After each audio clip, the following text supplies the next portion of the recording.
You might break your neck. Oh, I don't want to argue and sour his good mood. Subject. How long have you had this place? Nearly 2 years. It's yours now too, Mrs. Gray. He says softly. I know, I whisper. But somehow I don't feel the courage of my convictions. Leaning in, I kiss his jaw and nestle once more at his side, listening to him laugh and joke with Ethan and Elliot. Mia chimes in occasionally, but Kate is quiet, and I wonder if she's brooding about Jack Hyde or something else. Then I remember. Aspen. Christian's house here was redesigned by Gia Matteo and rebuilt by Elliot.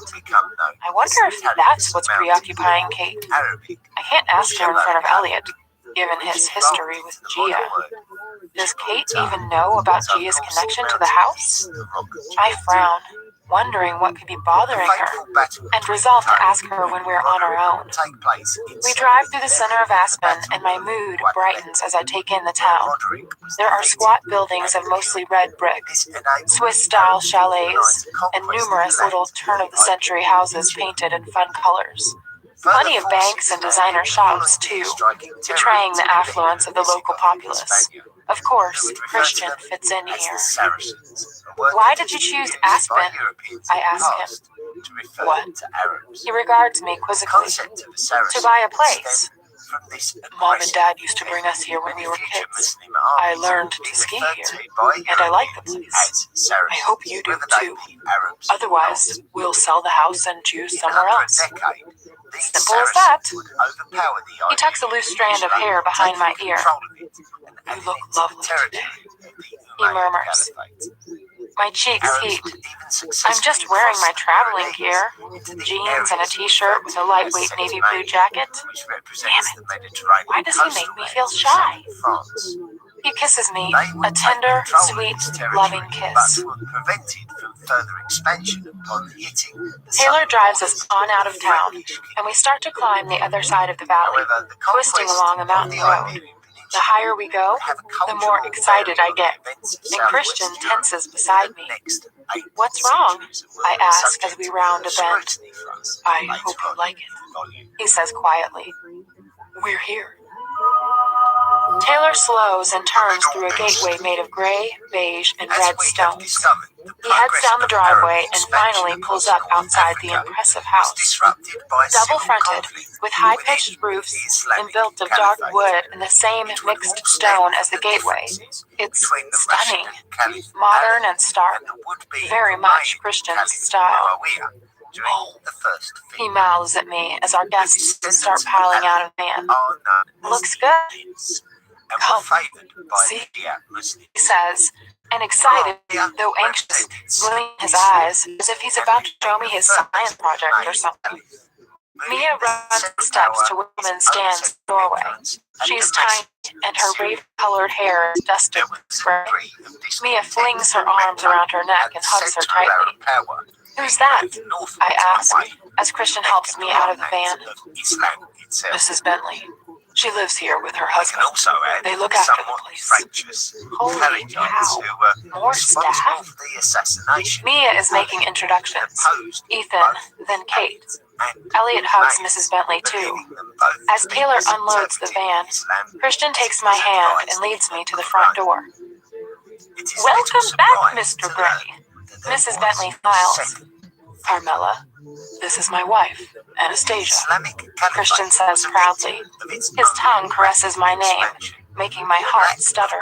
Mrs. Gray. Mrs. Bentley nods a respectful greeting. I hold out my hand and we shake. It's no surprise to me that she's much more formal with Christian than the rest of the family. I hope you've had a pleasant flight. The weather is supposed to be fine all weekend, though I'm not sure. She eyes darkening gray clouds behind us. Lunch is ready whenever you want.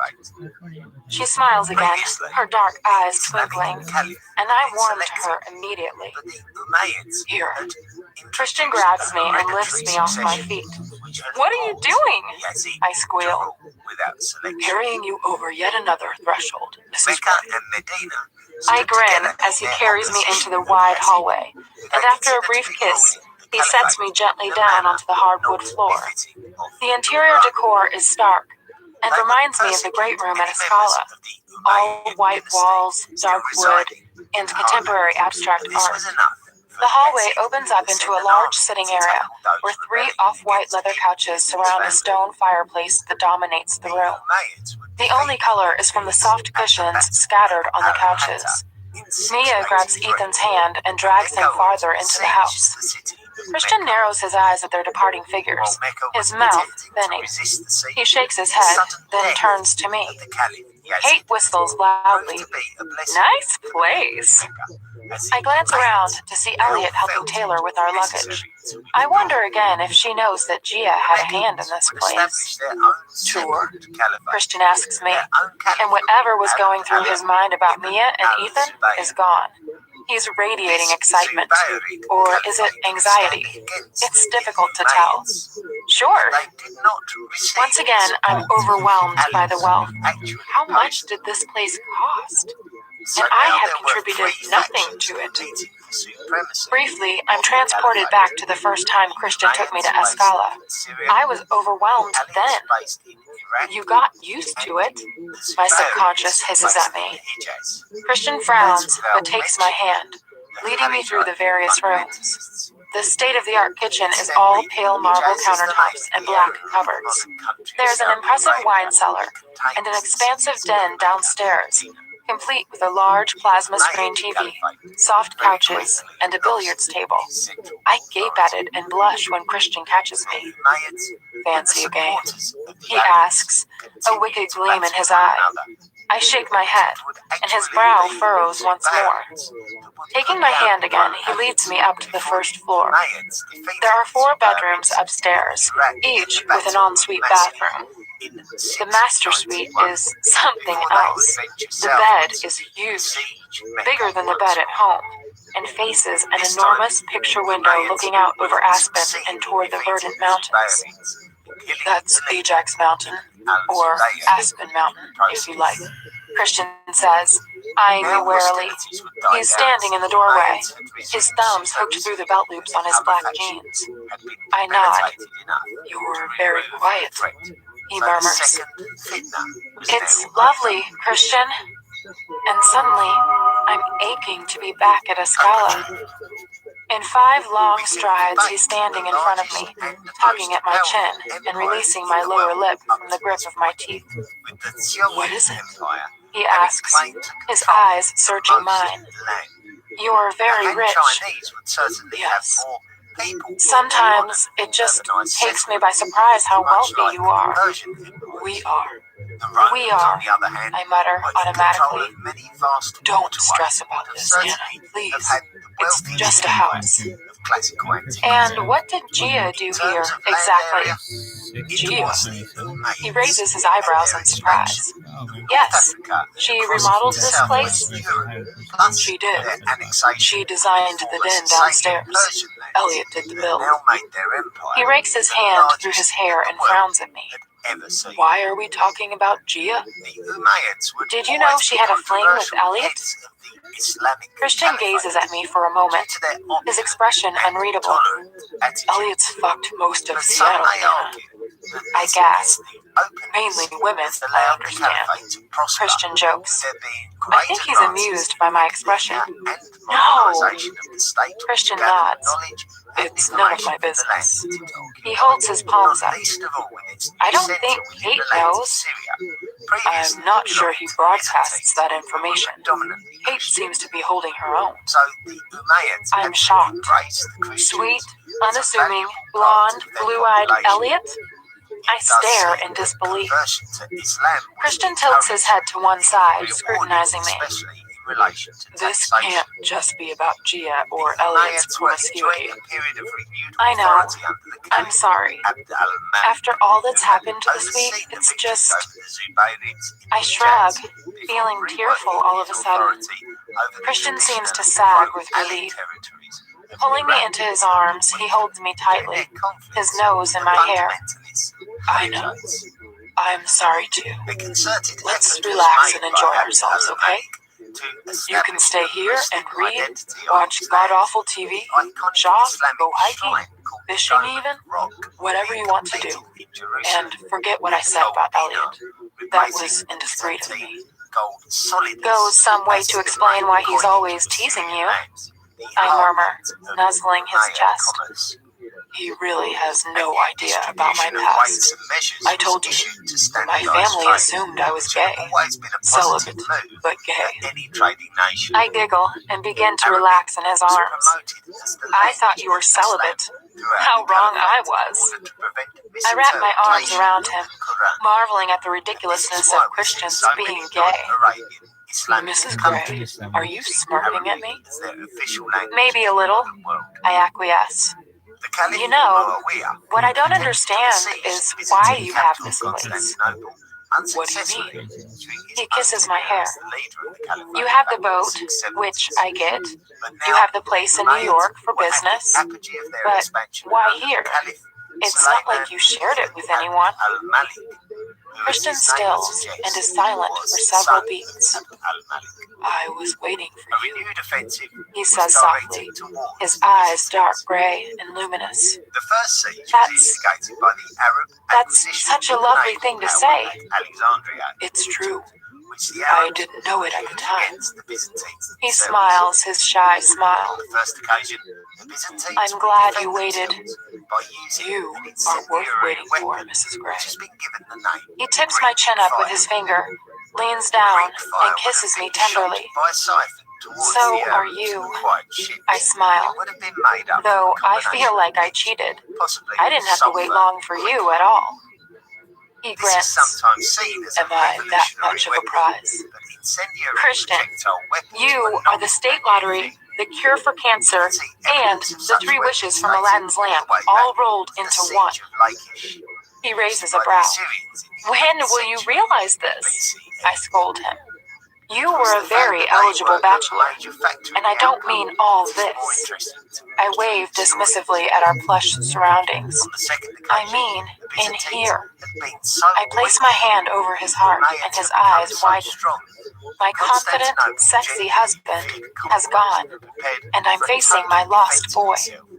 Believe me, Christian, please, I whisper, and clasp his face, pulling his lips to mine. He groans, and I don't know if it's hearing what I've said or his usual primal response. I claim him, my lips moving against his, my tongue invading his mouth. When we're both breathless, he pulls away, eyeing me doubtfully. When are you going to get it through your exceptionally thick skull that I love you? I ask, exasperated. He swallows. One day, he says. This is progress. I smile and am rewarded with his answering shy smile. Come, let's have some lunch. The others will be wondering where we are. We can discuss what we all want to do. Oh no! Kate says suddenly. All eyes turn to her. Look, she says, pointing to the picture window. Outside, rain has started pouring down. We are sitting around the dark wood table in the kitchen, having consumed an Italian feast of a mixed antipasto, prepared by Mrs. Bentley, and a bottle or two of frascati. I'm replete, and a little buzzed from the alcohol. There goes our hike, Elliot mutters, sounding vaguely relieved. Kate scowls at him. Something is definitely up with them. They have been relaxed with all of us, but not with each other. We could go into town, Mia pipes up. Ethan smirks at her. Perfect weather for fishing, Christian suggests. I'll go fish, Ethan says. Let's split up. Mia claps her hands. Girls, shopping. Boys, outdoor boring stuff. I glance at Kate, who regards Mia indulgently. Fishing or shopping? Geez, what a choice. Anna, what do you want to do? Christian asks. I don't mind, I lie. Kate catches my eye and mouths shopping. Perhaps she wants to talk. But I'm more than happy to go shopping. I smile wryly at Kate and Mia. Christian smirks. He knows I hate shopping. I can stay here with you, if you'd like, he murmurs, and something dark unfurls in my belly at his tone. No, you go fish, I answer. Christian needs boy time. Sounds like a plan, Kate says, rising from the table. Taylor will accompany you, Christian says, and it's a given, not up for discussion. We don't need babysitting, Kate retorts bluntly, direct as ever. I put my hand on Kate's arm. Kate, Taylor should come. She frowns, then shrugs, and for once in her life holds her tongue. I smile timidly at Christian.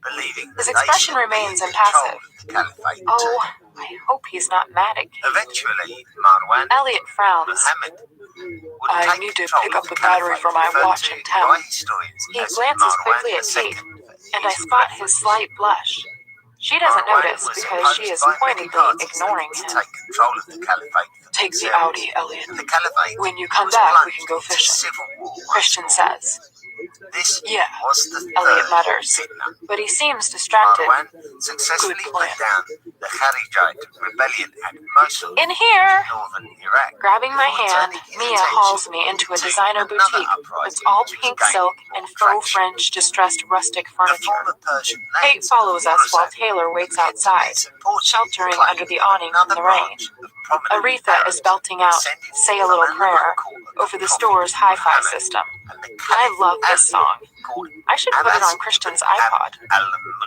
This will look wonderful on you, Anna. Mia holds up a scrap of silver material. Here, try it on. It's a bit short.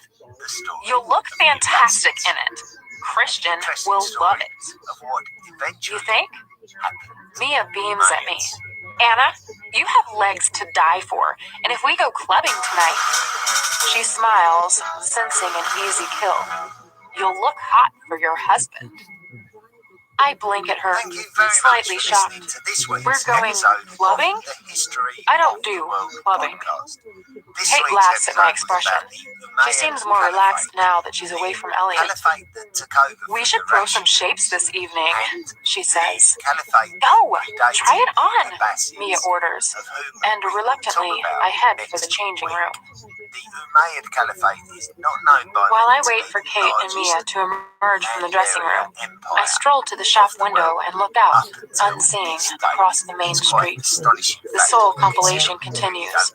Dionne Warwick is singing Walk On By, another great song, one of my mother's favorites. I glance down at the dress in my hand. Dress is perhaps an overstatement. It's backless and very short, but Mia has declared it a winner, perfect for dancing the night away. Apparently, I need shoes too, and a large chunky necklace, which we'll source next. Rolling my eyes, I reflect once more on how lucky I am to have Caroline Acton, my own personal shopper. Through the boutique window, I'm distracted by the sight of Elliot. He has appeared on the other side of the leafy main street, climbing out of a large Audi. He dives into a store as if to duck out of the rain. Looks like a jewelry store. Maybe he's looking for that watch battery. He emerges a few minutes later and not alone, with a woman. Fuck! He's talking to Gia. What the hell is she doing here? As I watch, they hug briefly and she holds her head back, laughing animatedly at something he says. He kisses her on the cheek and then runs to the waiting car. She turns and heads down the street, and I gape after her. What was that about?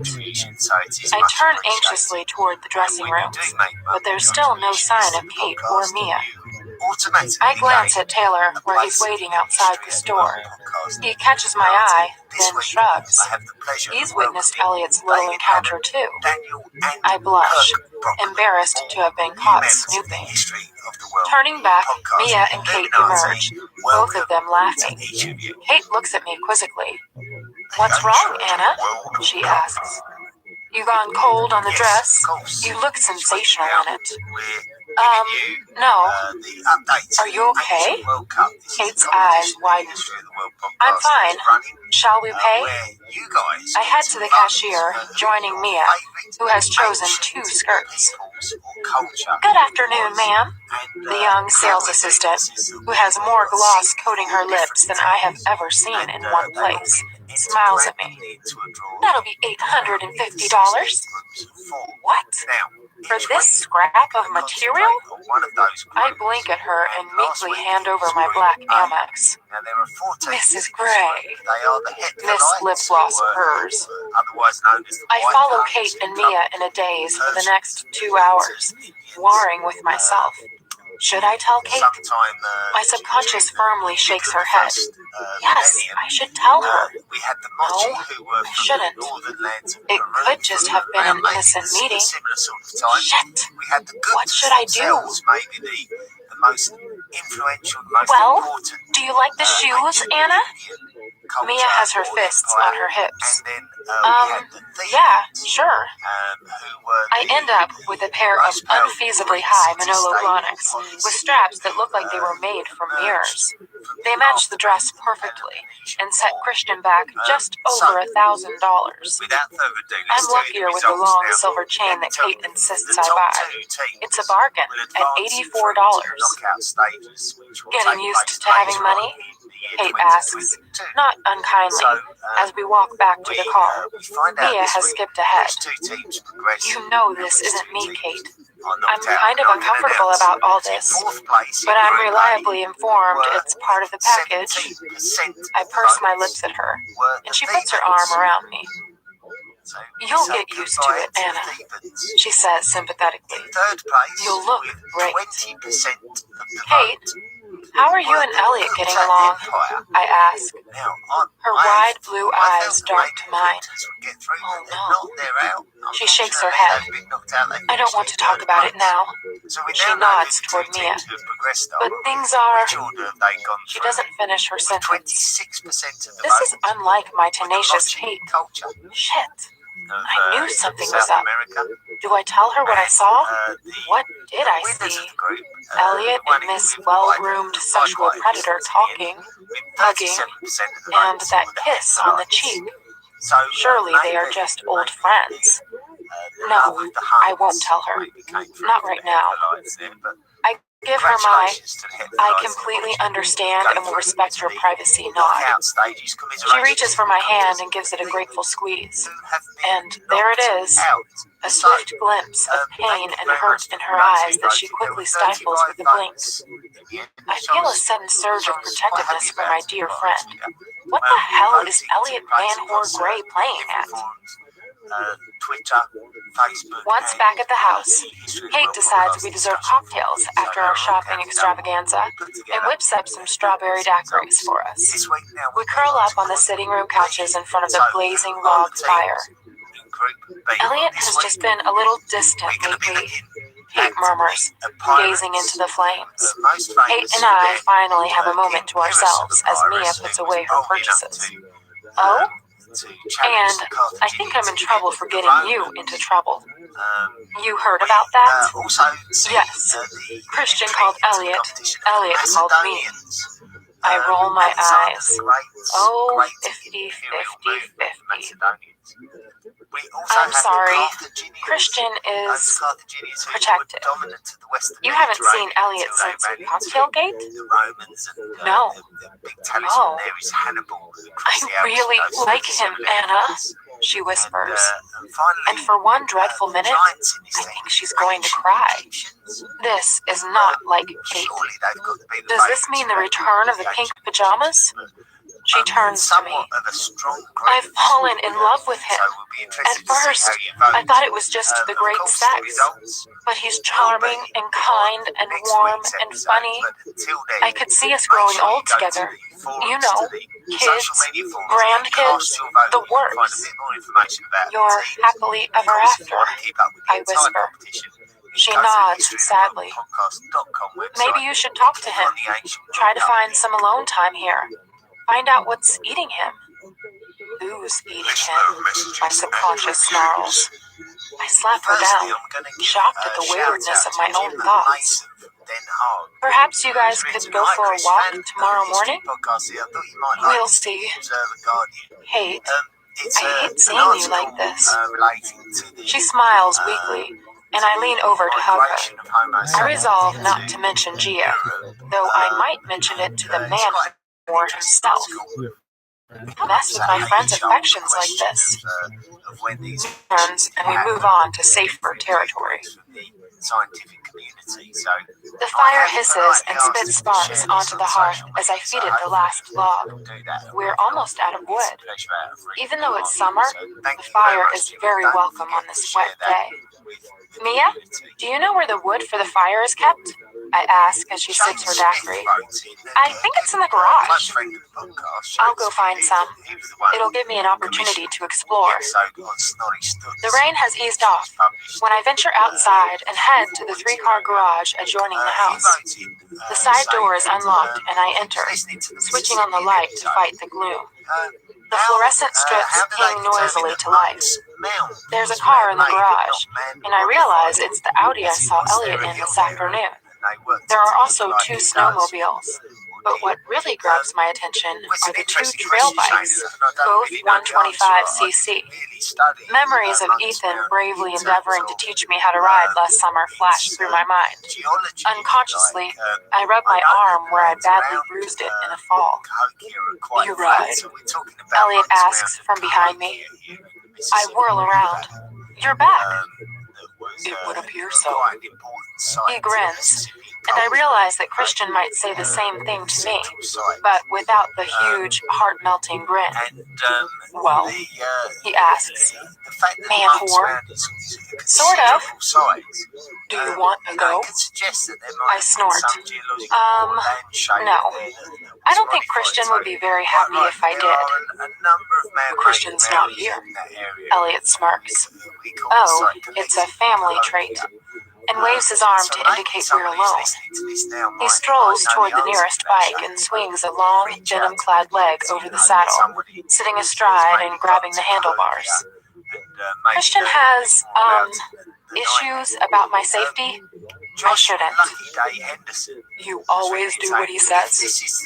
Elliot has a wicked sparkle in his baby blue eyes, and I see a glimmer of the bad boy. The bad boy Kate has fallen in love with. The bad boy from Detroit. No, I arch an admonishing brow at him, but I'm trying to put that right. He has enough to worry about without adding me to the mix. Is he back? I don't know. You didn't go fishing? Elliot shakes his head. I had some business to deal with in town. Business? Holy shit. Groomed blonde business. I inhale sharply and gape at him. If you don't want to ride, what are you doing in the garage? Elliot is intrigued. I'm looking for wood for the fire. There you are.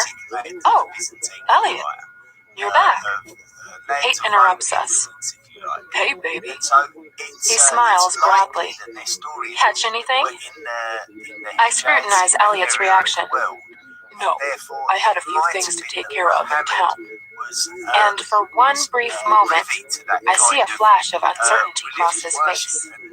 Oh, shit. I came out to see what was keeping Anna.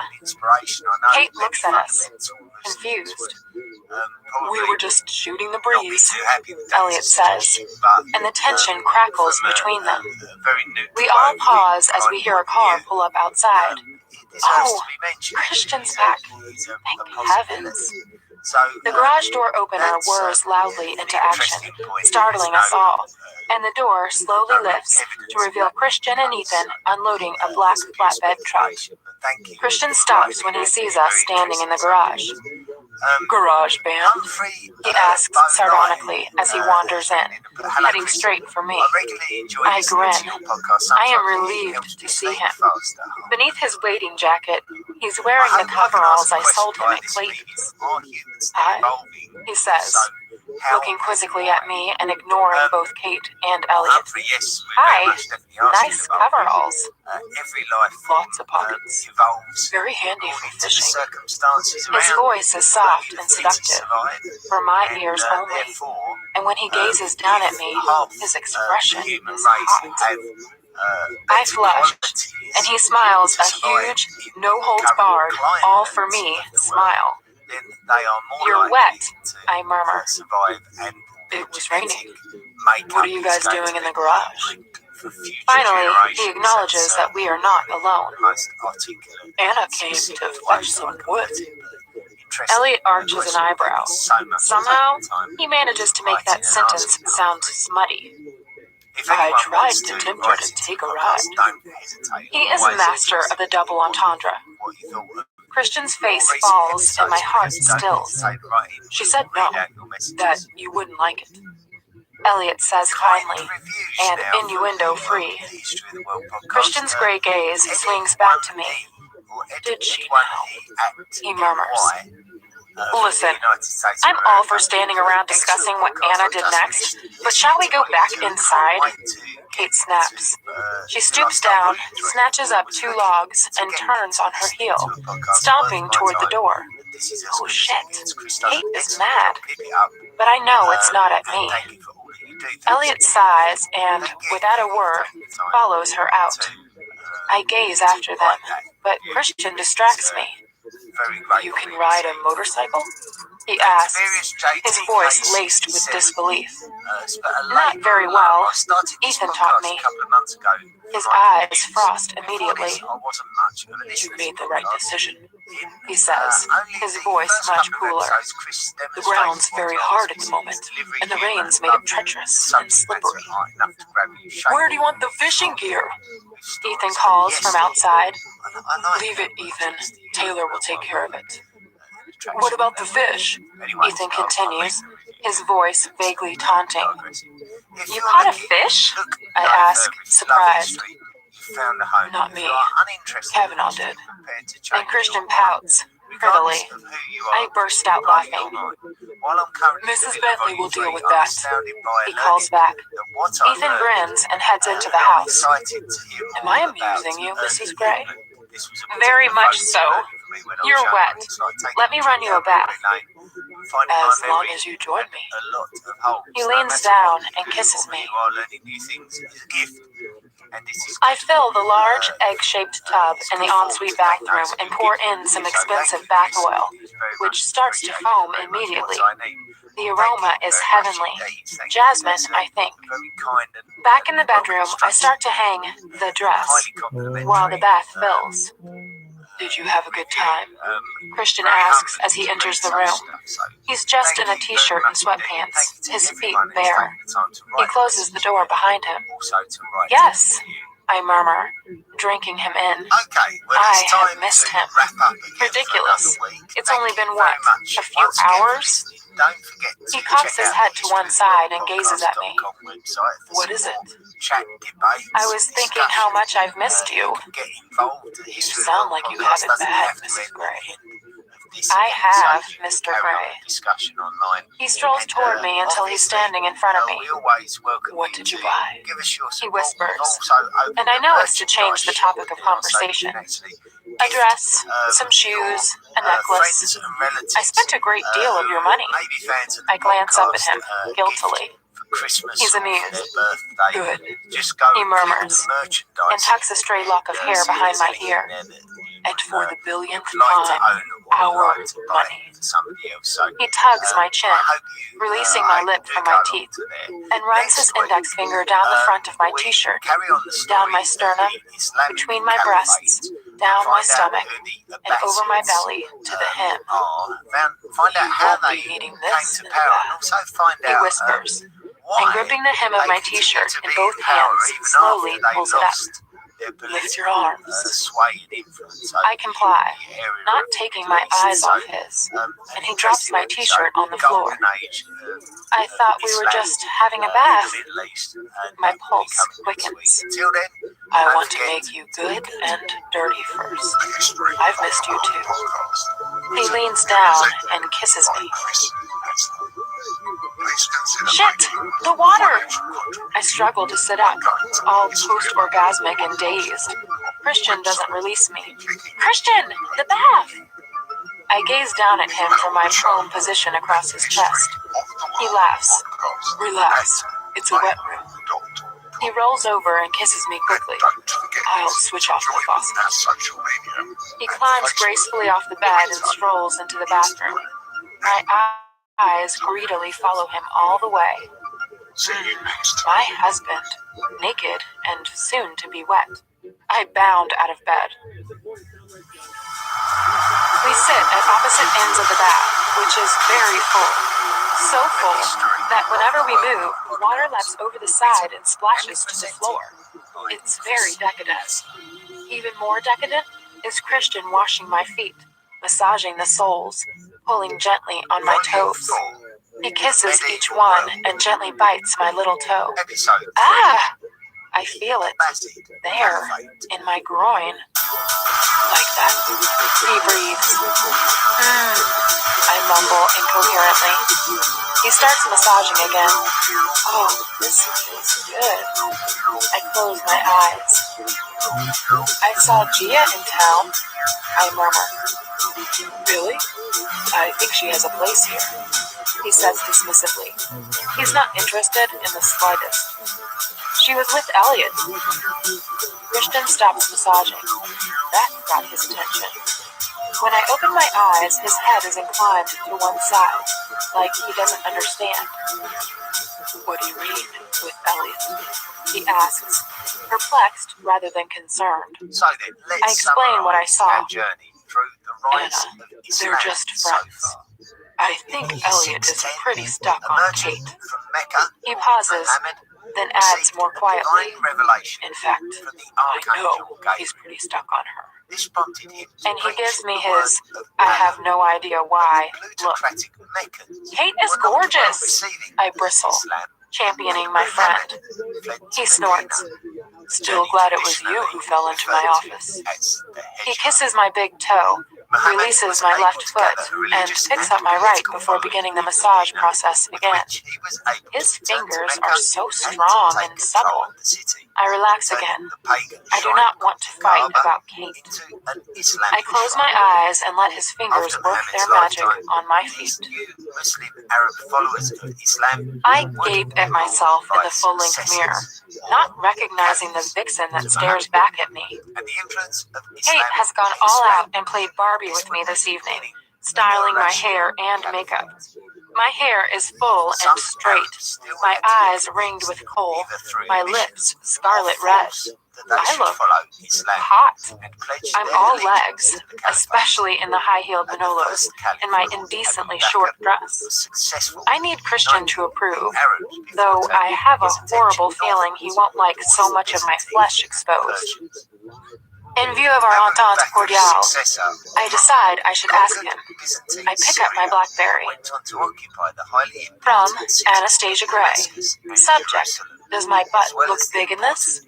Date, August 27th, 2011. 18:53, Mountain Standard Time. To Christian Gray. Mr. Gray, I need your sartorial advice. Yours, Mrs. G. X. From Christian Gray. Subject, Peachy. Date, August 27th, 2011. 18:55, Mountain Standard Time. To Anastasia Gray. Mrs. Gray, I seriously doubt it, but I will come and give your butt a thorough examination, just to make sure. Yours in anticipation, Mr. G. X. Christian Gray, CEO, Gray Enterprises Holdings and Butt Inspectorate, Inc. As I read his email, the bedroom door opens and Christian freezes on the threshold. His mouth pops open and his eyes widen. Holy crap, this could go either way. Well, I whisper, Anna, you look, wow. You like it? Yes, I guess so. He's a little hoarse. Slowly, he steps into the room and closes the door. He's wearing black jeans and a white shirt, but with a black jacket. He looks divine. He stalks slowly toward me, but as soon as he reaches me, he puts his hands on my shoulders and turns me around to face the full-length mirror, while he stands behind me. My gaze finds his in the glass. Then he glances down, fascinated by my naked back. His finger glides down my spine and reaches the edge of my dress at the small of my back, where pale flesh meets silver cloth. This is very revealing, he murmurs.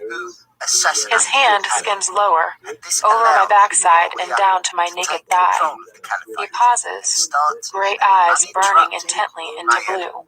Then slowly he trails his fingers back up to the hem of my skirt. Watching his long fingers move lightly, teasingly across my skin, feeling the tingles they leave in their wake, my mouth forms a perfect O. It's not far from here.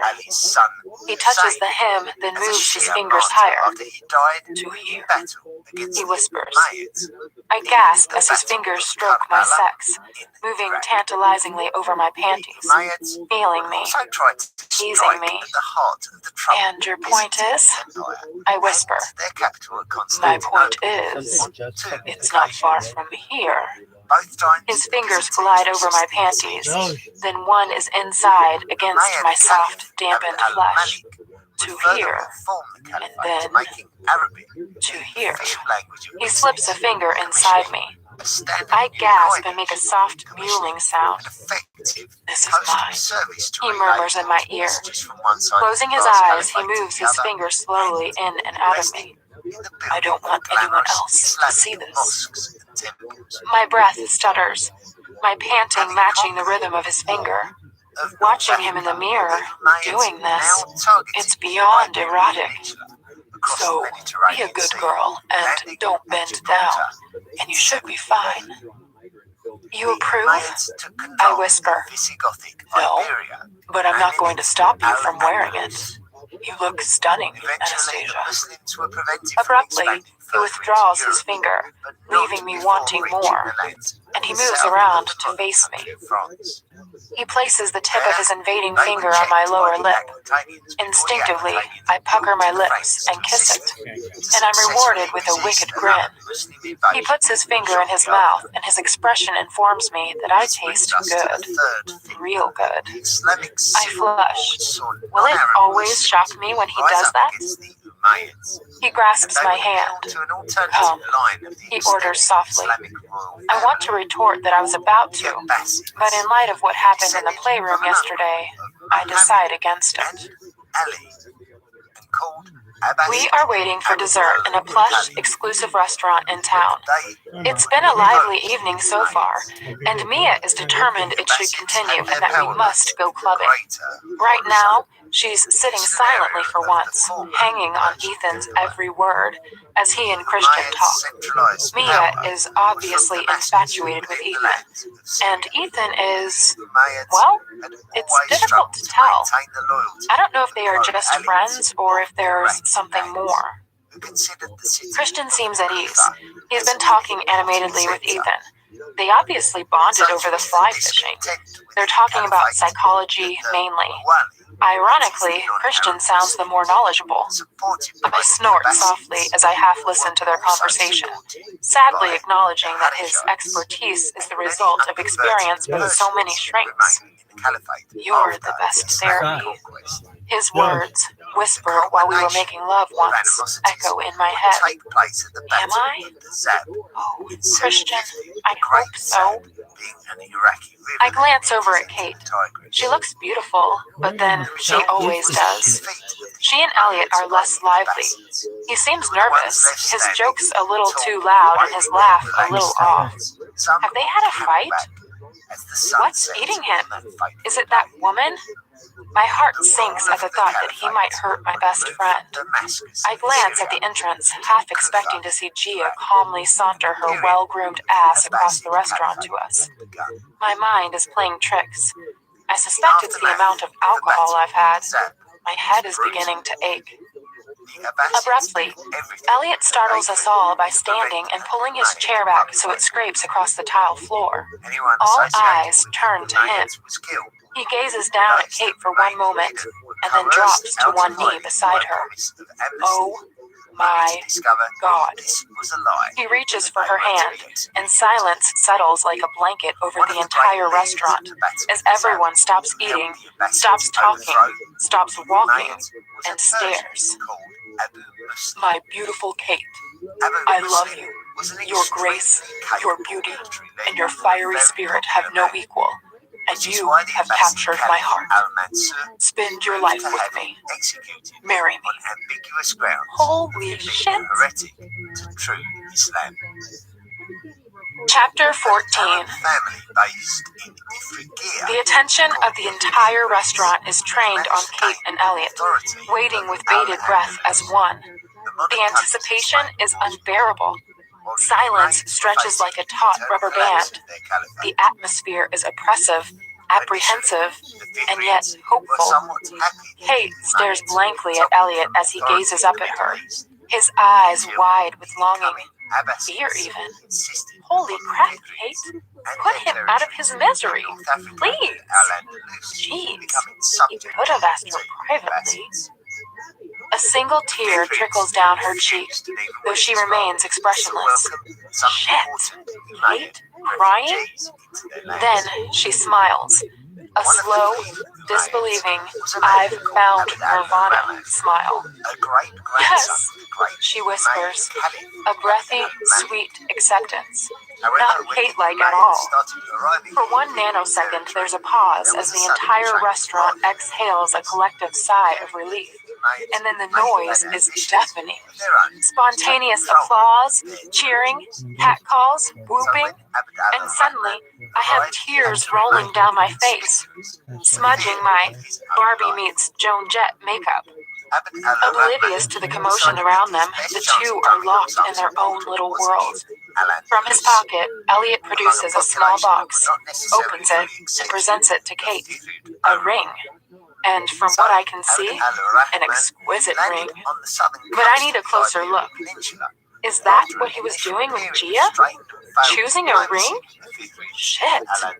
Oh, I'm so glad I didn't tell Kate. Kate looks from the ring to Elliot, then throws her arms around his neck. They kiss, remarkably chaste for them, and the crowd goes wild. Elliot stands and acknowledges the approbation with a surprisingly graceful bow, and then, wearing a huge, self-satisfied grin, sits back down. I can't take my eyes off them. Taking the ring out of its box, Elliot gently slides it onto Kate's finger, and they kiss once more. Christian squeezes my hand.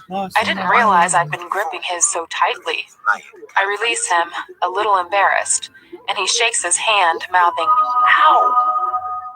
Sorry, did you know about this?" I whisper. Christian smiles, and I know that he did. He summons the waiter.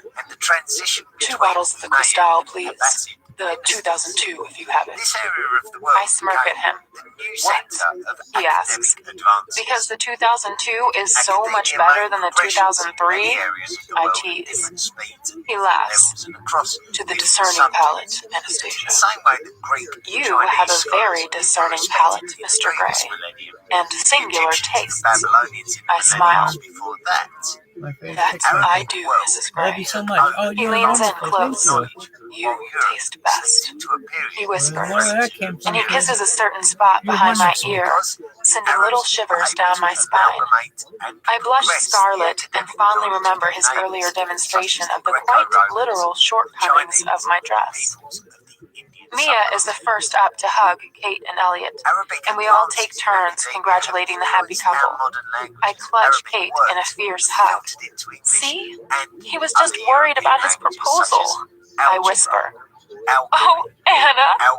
She giggles, sobs. Kate, I am so happy for you. Congratulations. Christian is behind me. He shakes Elliot's hand, then, surprising both Elliot and me, pulls him into a hug. I can only just catch what he says. "Way to go, Elliot," he murmurs. Elliot says nothing, for once stunned into silence, then warmly returns his brother's hug. "Elliot?" "Thanks, Christian," Elliot chokes out. Christian gives Kate a brief, if awkward, almost arm's-length hug. I know that Christian's attitude toward Kate is tolerant at best, and ambivalent most of the time, so this is progress. Releasing her, he says, so quietly only she and I can hear, "I hope you are as happy in your marriage as I am in mine." "Thank you, Christian. I hope so too," she says graciously. The waiter has returned with the champagne, which he proceeds to open with an understated flourish. Christian holds his champagne flute aloft. "To Kate and my dear brother Elliot, congratulations." We all sip, while I glug. Cristal tastes so good. And I'm reminded of the first time I drank it at Christian's club, and later, our eventful elevator journey to the first floor. Christian frowns at me. "What are you thinking about?" He whispers. "The first time I drank this champagne." His frown becomes more quizzical. "We were at your club?" I prompt. He grins. "Oh yes, I remember." He winks at me. "Elliot, have you set a date?" Mia pipes up. Elliot gives his sister an exasperated stare. "I've only just asked Kate, so we'll get back to you on that, Kate." "Oh, make it a Christmas wedding? That would be so romantic, and you'd have no trouble remembering your anniversary." Mia claps her hands. "I'll take that under advisement." Elliot smirks at her. "After the champagne, can we please go clubbing?" Mia turns and gives Christian her biggest brown-eyed look. I think we should ask Elliot and Kate what they'd like to do. As one, we turn expectantly to them. Elliot shrugs and Kate turns puce. Her carnal intent toward her fiancé is so clear, I nearly spit $400 champagne all over the table. Zach's is the most exclusive nightclub in Aspen, or so says Mia. Christian strolls to the front of the short line with his arm wrapped around my waist, and is immediately granted access. I wonder briefly if he owns the place. I glance at my watch, 11:30 in the evening, and I'm feeling fuzzy. The 2 glasses of champagne, and several glasses of bouillie fumé, during our meal are starting to have an effect, and I'm grateful Christian has his arm around me. "Mr. Gray, welcome back," says a very attractive, leggy blonde in black satin hot pants, matching sleeveless shirt, and a little red bow tie. She smiles broadly, revealing perfect all-American teeth between scarlet lips that match her bow tie. "Max will take your coat." A young man dressed entirely in black, fortunately not satin, smiles as he offers to take my coat. His dark eyes are warm and inviting. I am the only one wearing a coat. Christian insisted I take Mia's trench coat to cover my behind, so Max has to deal only with me. "Nice coat," he says, gazing at me intently. Beside me, Christian bristles and fixes Max with a back-off-now glare. He reddens and quickly hands Christian my coat check ticket. "Let me show you to your table." Miss Satin Hot Pants flutters her eyelashes at my husband, flicks her long blonde hair, and sachets through the entryway. I tighten my grip around Christian, and he gazes down at me questioningly for a moment, then smirks as we follow Miss Satin Hot Pants into the bar. The lighting is muted, the walls are black, and the furnishings deep red. There are booths flanking 2 sides of the walls and a large U-shaped bar in the middle. It's busy, given that we're here off-season, but not too crowded with the well-heeled of Aspen out for a good time on a Saturday night. The dress code is relaxed, and for the first time, I feel a little underdressed. I'm not sure which. The floor and walls vibrate with the music pulsing from the dance floor behind the bar, and lights are whirling and flashing on and off.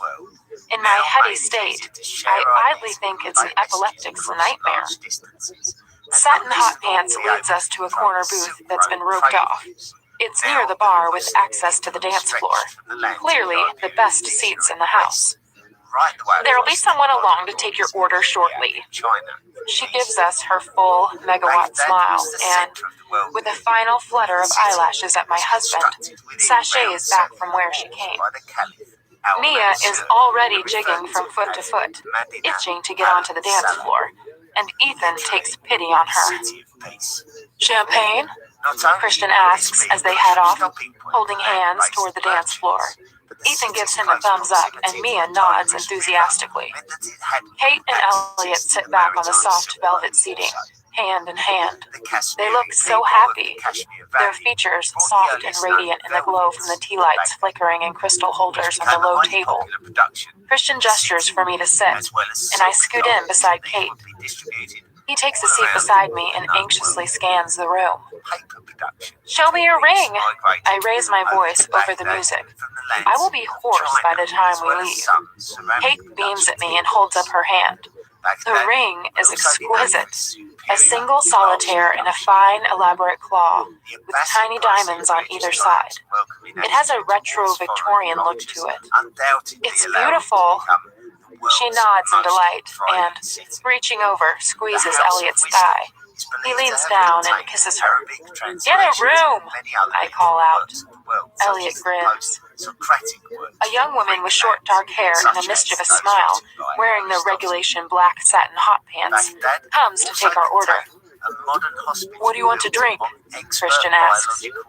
You're not picking up the tab for this too, Elliot grumbles.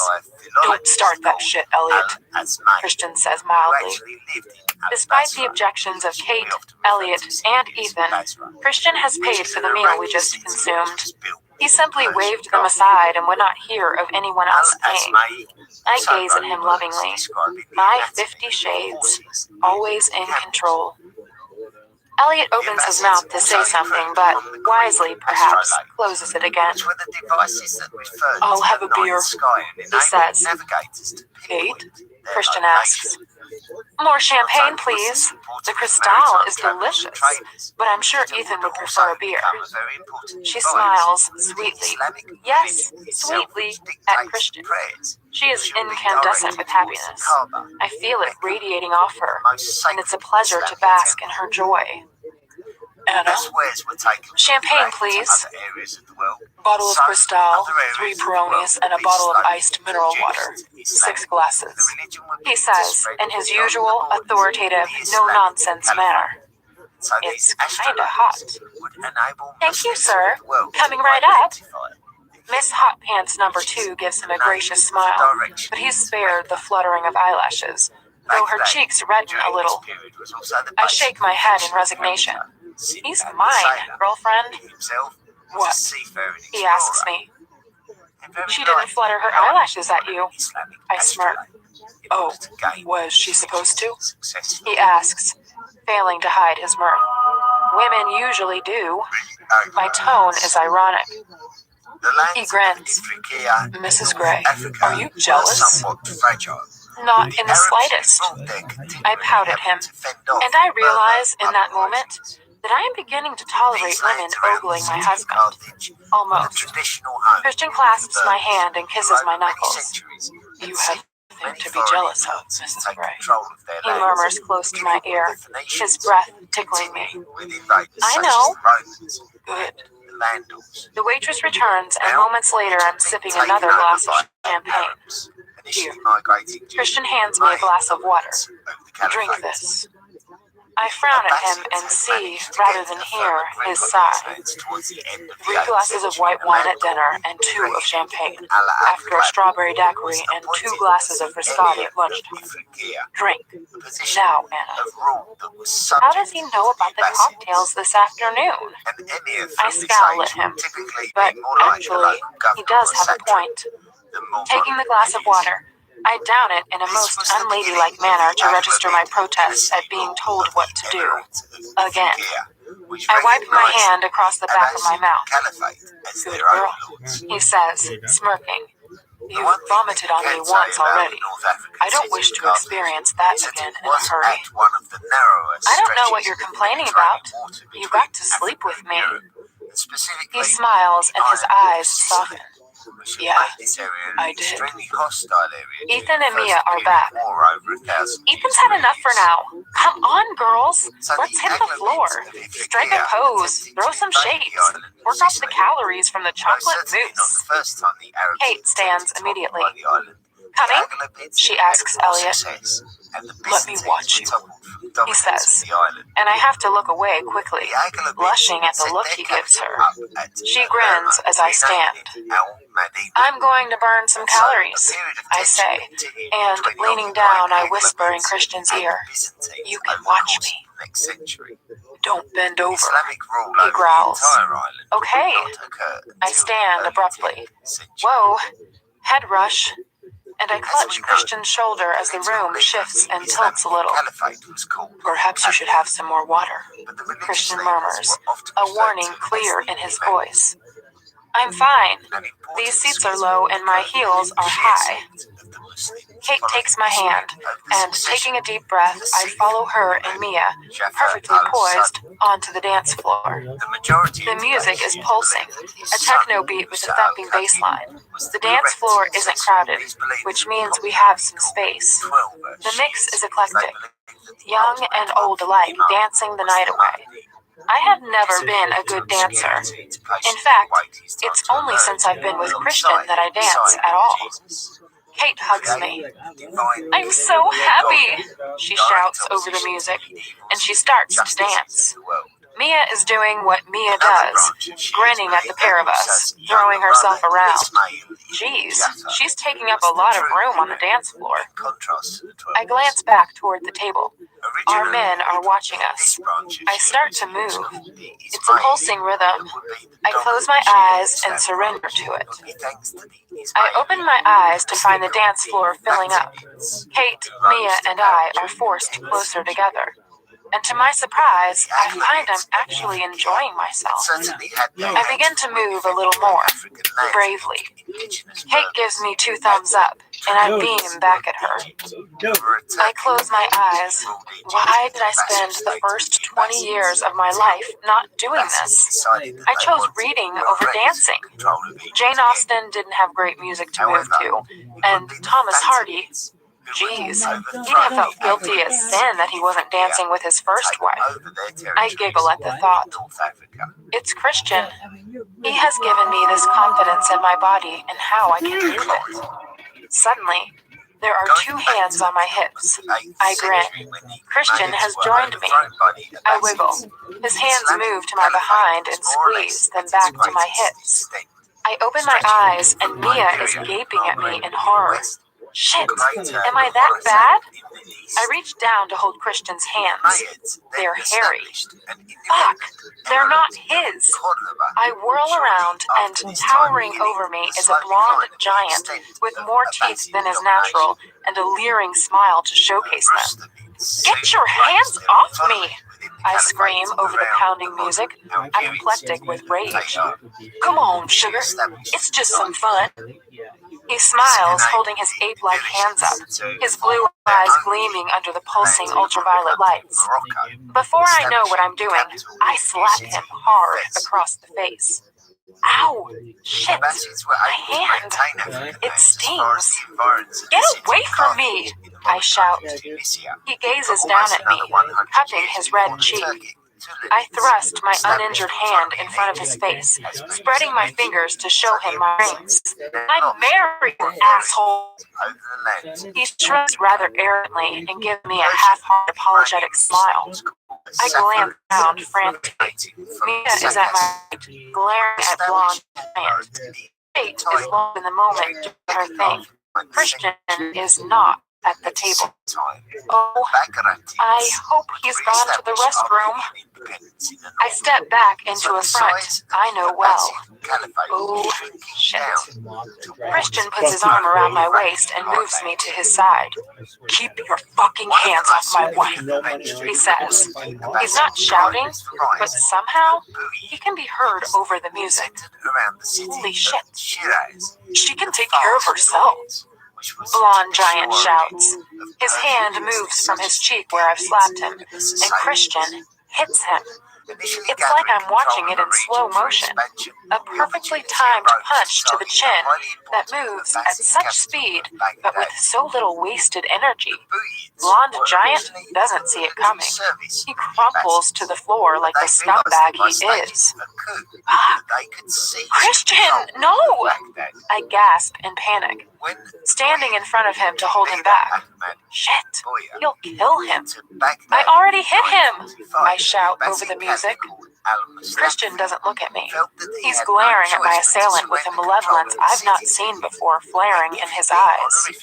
Well, maybe once before, after Jack Hyde made a pass at me. The other dancers move outward like a ripple in a pond, clearing space around us, keeping a safe distance.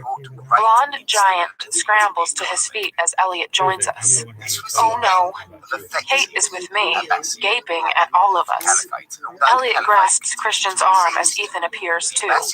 Take it easy, okay? Didn't mean any harm. Blonde giant holds his hands up in defeat, beating a hasty retreat. Christian's eyes follow him off the dance floor. He does not look at me. The song changes from the explicit lyrics of Sexy Bitch to a pulsing techno dance number with a woman singing with an impassioned voice. Elliot looks down at me, then across at Christian, and, releasing Christian, pulls Kate into a dance. I put my arms around Christian's neck until he finally makes eye contact, his eyes still blazing, primal and feral, a glimpse of a brawling adolescent. Holy shit. He scrutinizes my face. Are you okay? He asks finally. Yes. I rub my palm, trying to dispel the sting, and bring my hands down to his chest. My hand is throbbing. I have never slapped anyone before. What possessed me? Touching me wasn't the worst crime against humanity, was it? Yet deep down, I know why I hit him. It's because I instinctively knew how Christian would react to seeing some stranger pawing me. I knew he'd lose his precious self-control. And the thought that some stupid nobody could derail my husband, my love, well, it makes me mad. Really mad. Do you want to sit down? Christian asks over the pulsing beat. Oh, come back to me, please. No, dance with me. He looks at me impassively, saying nothing. Touch me, the woman sings. Dance with me. He's still mad. Dance, Christian, please. I take his hands. Christian glares after the guy, but I start to move against him, weaving myself around him. The throng of dancers has circled us once more, although there's now a 2-foot exclusion zone around us. You hit him? Christian asks, standing stock still. I take his fisted hands. Of course I did. I thought it was you, but his hands were hairier. Please dance with me. As Christian gazes at me, the fire in his eyes slowly changes, evolves into something else, something darker, something hotter. Suddenly, he grabs my wrists and pulls me flush against him, pinning my hands behind my back. You want to dance? Let's dance. He growls close to my ear, and as he rolls his hips around into me, I can do nothing but follow, his hands holding mine against my backside. Oh, Christian can move, really move. He keeps me close, not letting me go, but his hands gradually relax on mine, freeing me. My hands creep around, up his arms, feeling his bunched muscles through his jacket. up to his shoulders. He presses me against him, and I follow his moves as he slowly, sensually dances with me, in time to the pulsing beat of the club music. The moment he grabs my hand and spins me first one way, then the other, I know he's back with me. I grin. He grins. We dance together, and it's liberating. Fun. His anger forgotten or suppressed. He whirls me around with consummate skill in our small space on the dance floor, never letting go. He makes me graceful. That's his skill. He makes me sexy, because that's what he is.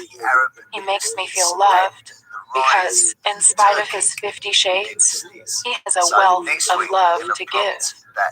Watching him now, enjoying himself, one could be forgiven for thinking he doesn't have a care in the world.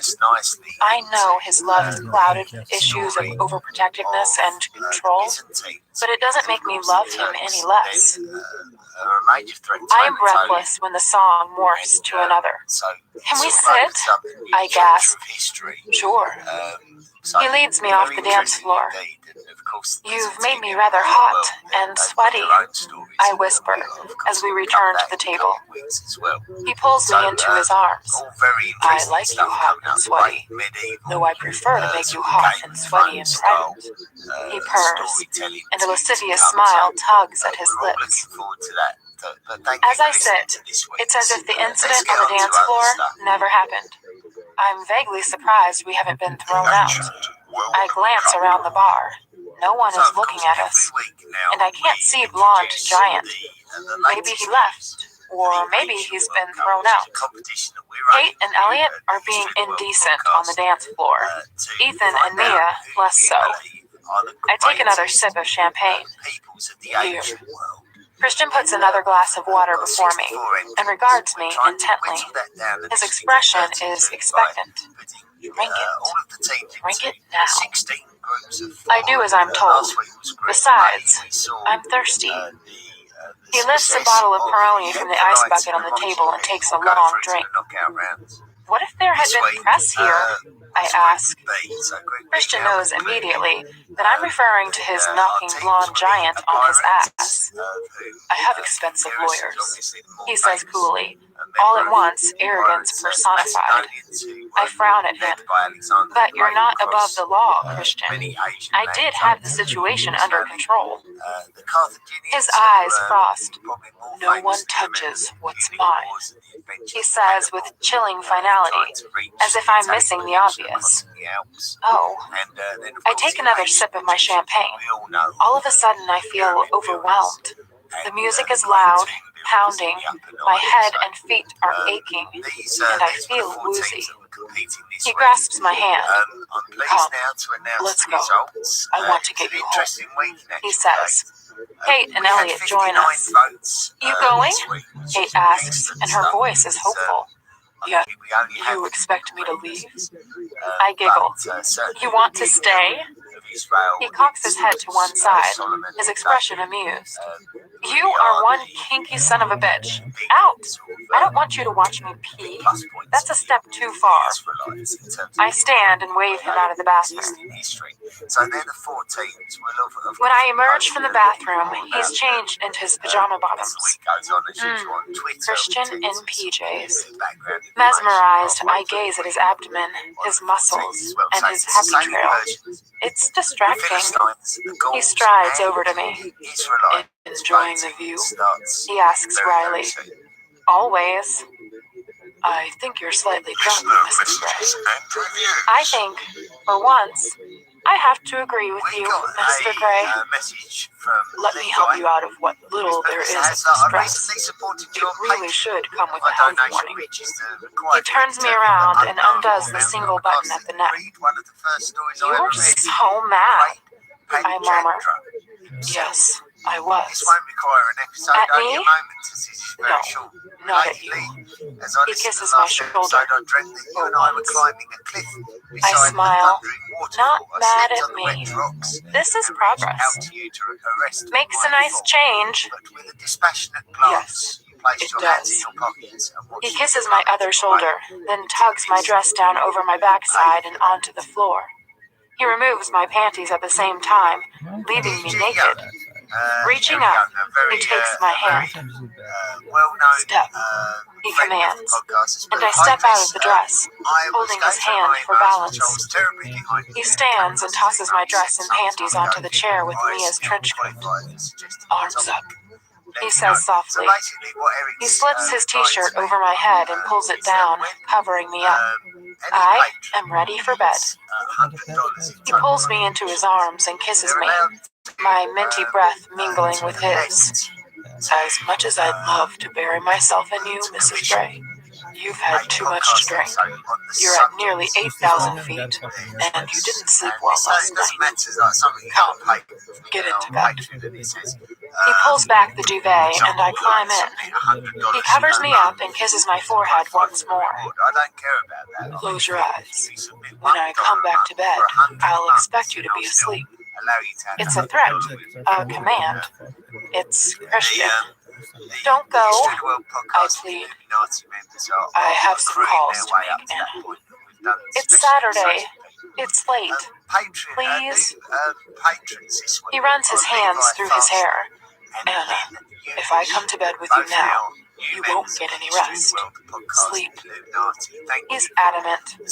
I close my eyes and his lips brush my forehead once more. Good night, baby. He breathes. Images of the day flash through my mind.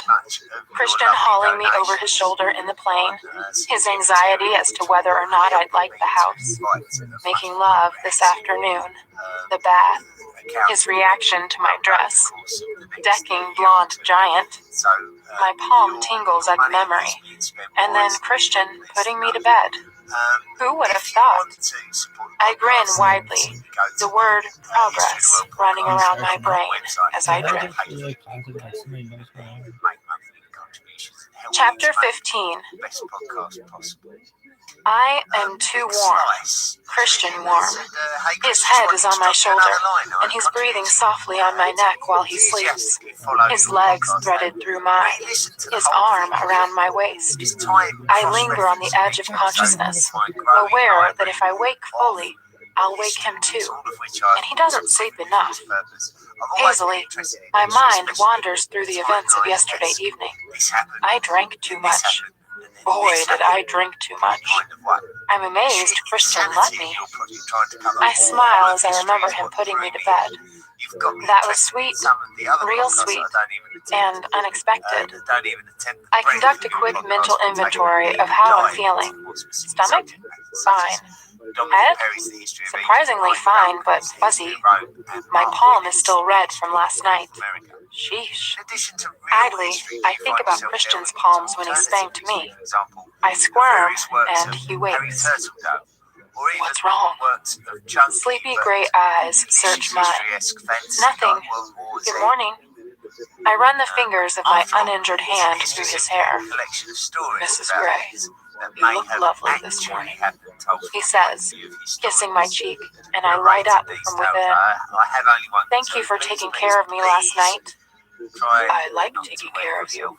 It's what I want to do, he says quietly, but his eyes betray him as triumph flares in their gray depths.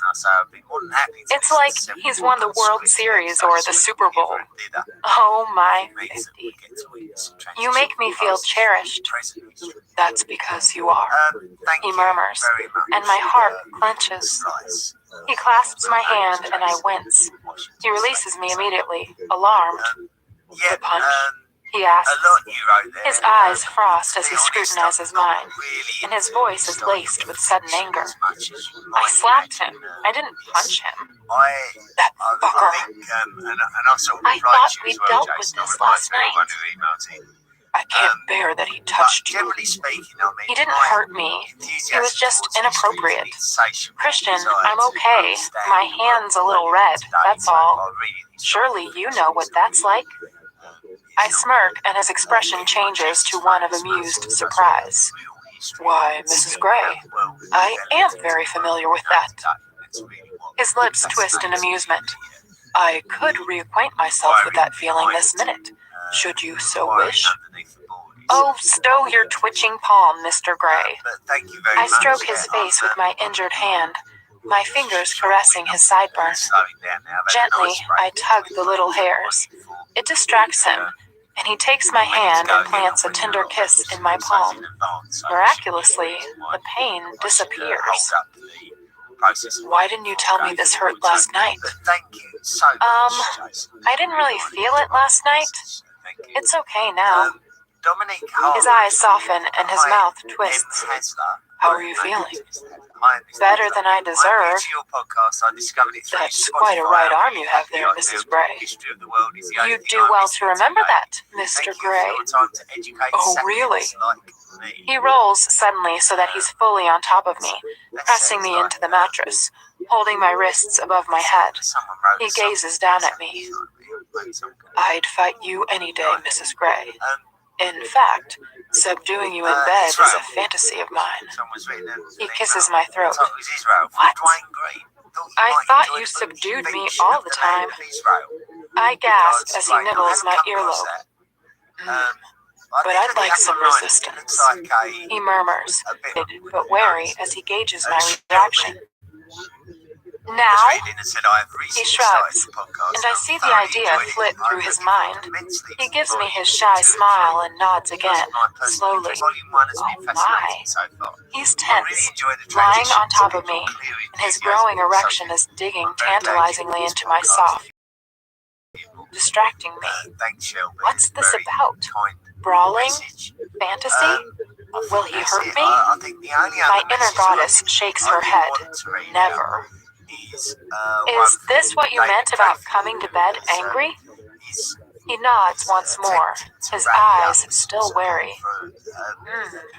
My 50 wants to rumble.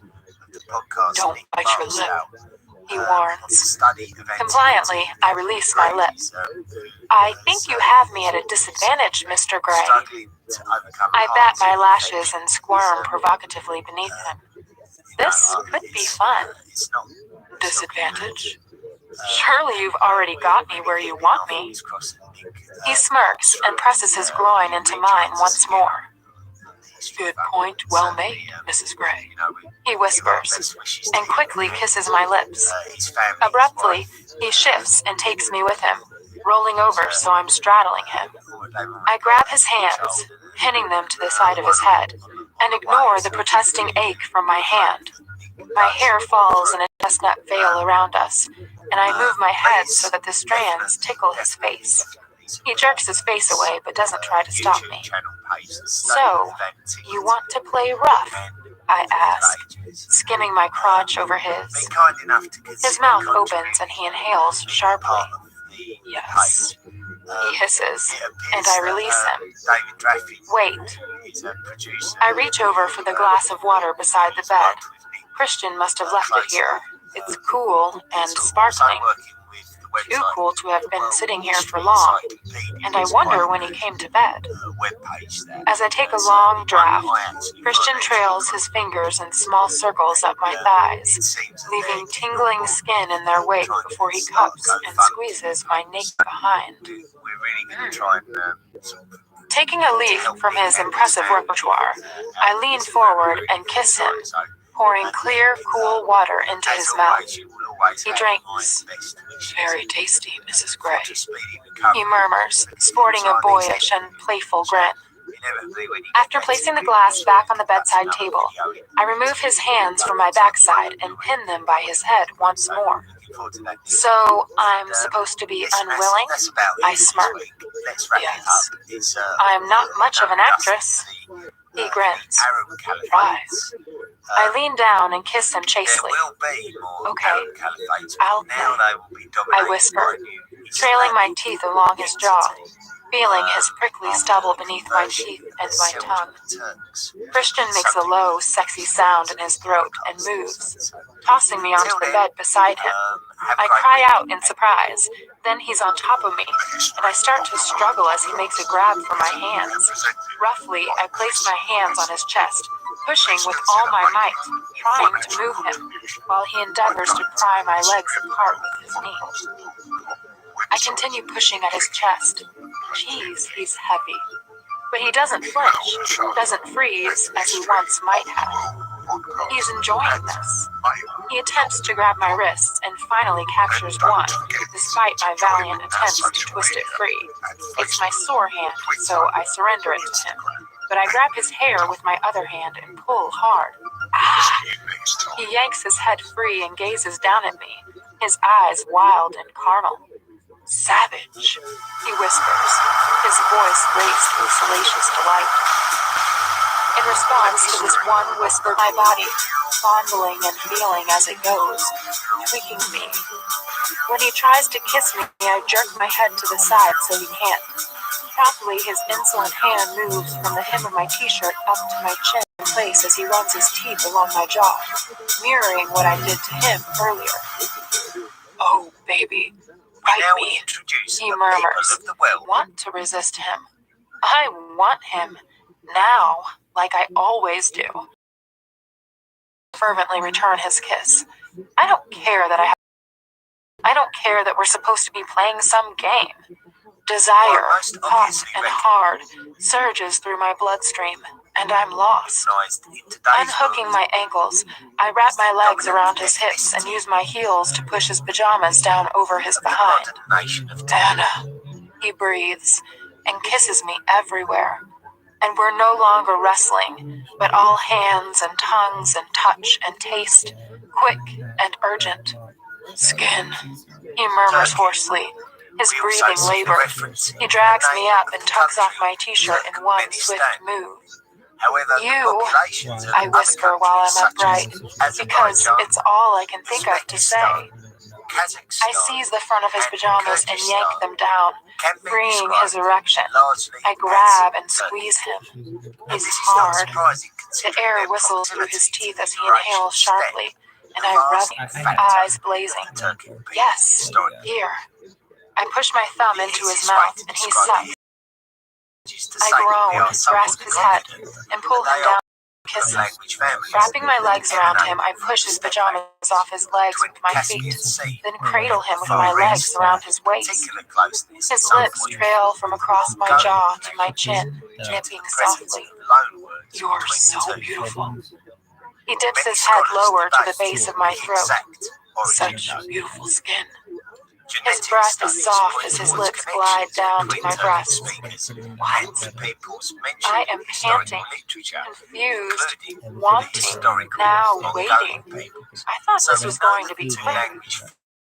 Christian, I hear the quiet glee in my voice and reach down, fisting my hands in his hair. Hush, he whispers, and circles my nipple with his tongue before pulling it into his mouth and tugging hard.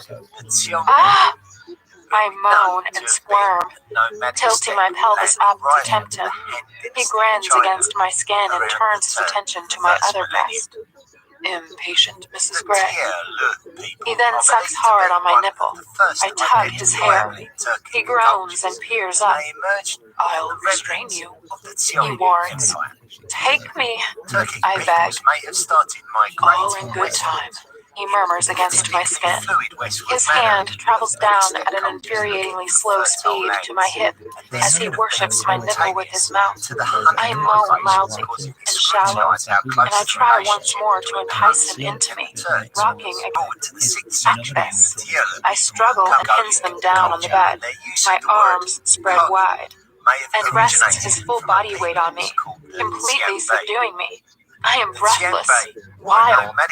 You wanted resistance? I say, panting. He rears up over me and gazes down, his hands still locked around my wrists. I place my heels under his behind and push. He doesn't move. Ah! I just want you to make love to me, Christian. Could he be any more obtuse? First we're fighting and wrestling, then he's all tender and sweet. It's confusing. I'm in bed with Mr. Mercurial. Please! I press my heels against his backside once more. Burning gray eyes search mine. Oh, what is he thinking? He looks momentarily bewildered and confused. He releases my hands and sits back on his heels, pulling me into his lap. Okay, Mrs. Gray, We'll do this your way. He lifts me up and slowly lowers me onto him so I'm straddling him. Ah! This is it. This is what I want. This is what I need. Curling my arms around his neck, I twist my fingers in his hair, glorying in the feeling of him inside me. I start to move, taking control, taking him at my pace, at my speed. He moans and his lips find mine, and we're lost. I trail my fingers through the hair on Christian's chest. He lies on his back, still and quiet beside me, as we both catch our breath. His hand thrums rhythmically down my back. You're quiet, I whisper. He turns and looks at me, his expression giving nothing. You confound me. Confound you? He shifts, so that we're face to face. He doesn't quite understand the question. Absent-mindedly, he kisses my fingers. Good. You've indulged this little fantasy before? I blush as I say it. Do I really want to know any more about my husband's colorful, kaleidoscopic sex life before me? My subconscious eyes me warily over her tortoiseshell half-moon specs. You really want to go there? No, Anastasia. You can touch me. It's a simple explanation that speaks volumes. Of course, the 15 couldn't. Mrs. Robinson could touch you. I murmur the words before my brain registers what I've said.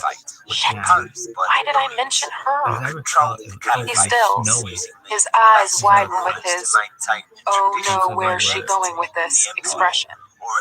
That was different. He whispers. Suddenly, I want to know. Good different or bad different? He gazes at me. Doubt and possibly pain flit across his face, and fleetingly he looks like a man drowning. Bad, I think. His words are barely audible. Holy shit. I thought you liked it. I did. At the time. Not now? He gazes at me, eyes wide, then slowly shakes his head. Oh my. Oh, Christian. I'm overwhelmed by the feelings that swamp me. My lost boy. I launch myself at him and kiss his face, his throat, his... Ethan applauds as I head into the kitchen for breakfast. He's sitting with Mia and Kate at the breakfast bar while Mrs. Bentley cooks waffles. Christian is nowhere to be seen. Good morning, Mrs. Gray. Mrs. Bentley smiles. What would you like for breakfast? Good morning. Whatever's going, thank you. Where's Christian? Outside. Kate gestures with her head toward the backyard. I wander over to the window that looks out over the yard and the mountains beyond. It's a clear, powder blue summer day, and my beautiful husband is about 20 feet away in deep discussion with some guy. That's Mr. Bentley he's talking to, calls Mia from the breakfast bar. I turn to look at her, distracted by her sultry tone. She looks venomously at Ethan. Oh dear. I wonder once more what's going on between them. Frowning, I turn my attention back to my husband and Mr. Bentley. Mrs. Bentley's husband is fair-haired, dark-eyed, and wiry, dressed in work pants and an Aspen Fire Department t-shirt. Christian is dressed in his black jeans and t-shirt. As the two men amble across the lawn toward the house, lost in their conversation, Christian casually bends to pick up what looks like a bamboo cane that must have been blown over or discarded in the flower bed. Pausing, Christian absent-mindedly holds out the cane at arm's length as if weighing it carefully, and swipes it through the air just once. Oh, Mr. Bentley appears to see nothing odd in his behavior. They continue their discussion, nearer to the house this time, then pause once more, and Christian repeats the gesture. The tip of the cane hits the ground. Glancing up, Christian sees me standing at the window. And you don't, oh, soon-to-be sister-in-law? I reply, grinning, and trying to bury the disquieting visual. Sister! She exclaims, and it's hard not to be swept up in her joy. Hey, sleepyhead. Christian wakes me, lessens it for me. He kisses my forehead before settling back. An impossibly long hike and a picnic lunch on top of a spectacular mountain have exhausted me. The rest of our party is quiet too. Even Mia. She looks despondent, as she has all day. I wonder how her campaign with Ethan is going. I don't even know where they slept last night. My eyes catch hers, and I give a small, "Are you okay?" smile. She gives me a brief, sad smile in return and goes back to her book. I peek up at Christian through my lashes. He's working on a contract or something, reading it through and annotating the margins. But he seems relaxed. Elliot is snoring softly beside Kate. I have yet to corner Elliot and quiz him about Gia, but it's been impossible to pry him away from Kate. Christian isn't interested enough to ask, which is irritating, but I haven't pressed him. We've been enjoying ourselves too much. Elliot rests his hand possessively on Kate's knee. She looks radiant. And to think that only yesterday afternoon she was so unsure of him. What did Christian call him? Elliot. Perhaps that's a family nickname? It was sweet. Better than man whore. Abruptly, Elliot opens his eyes and gazes straight at me. I blush, caught staring, blush and he teases, stretching. Kate gives me her self-satisfied, and Christian clasps my hand. We need this special kind of bulb in the bathroom. How was your weekend, Mrs. Gray? Christian asks once we're in the Audi heading back to Escala. Taylor and Ryan are up front. Good, thank you. Feeling shy all of a sudden. We can go anytime. Take anyone you wish to take. We should take Ray. He'd like the fishing. That's a good idea. How was it for you? I ask. Just pull it out. Good, he says after a moment, surprised by my question. I think. Real good. You seemed to relax. He shrugs. I knew you were safe. I frown. Christian, I'm safe most of the time. I've told you before. You'll keel over at 40 if you keep up this level of anxiety. And I want to grow old and gray with you. I grasp his hand. He looks at me as if he can't comprehend what I'm saying. He gently kisses my knuckles and changes the subject. How's your hand? It's better, thank you. He smiles. Very good, Mrs. Gray. You ready to face Gia again? Oh, crap. I'd forgotten we were seeing her this evening to go over the final plans. I roll my eyes. I might want to keep you out of the way. Keep you safe. I smirk. Protecting me? Christian is laughing at me. As ever, Mr. Gray, from all sexual predators, I whisper. Christian is brushing his teeth when I crawl into bed. Tomorrow, we go back to reality. Back to work, the paparazzi, and to Jack in custody, but with the possibility that he has an accomplice. Christian was vague about that. Does he know? And if he did know, would he tell me? I said. Do I want to ruin the feel-good moment by trying to drag the information out of him? It's been a revelation to see him out of his normal environment, outside this apartment, relaxed and happy with his family.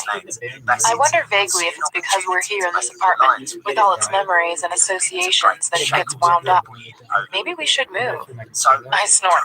We are moving. We're having a huge house refurbished on the coast. Gia's plans are complete and approved, and Elliot's team starts building next week. I chuckle as I recall Gia's shocked expression when I told her that I'd seen her in Aspen. Turns out, it was nothing but coincidence. She'd camped out at her holiday place to work solely on our plans.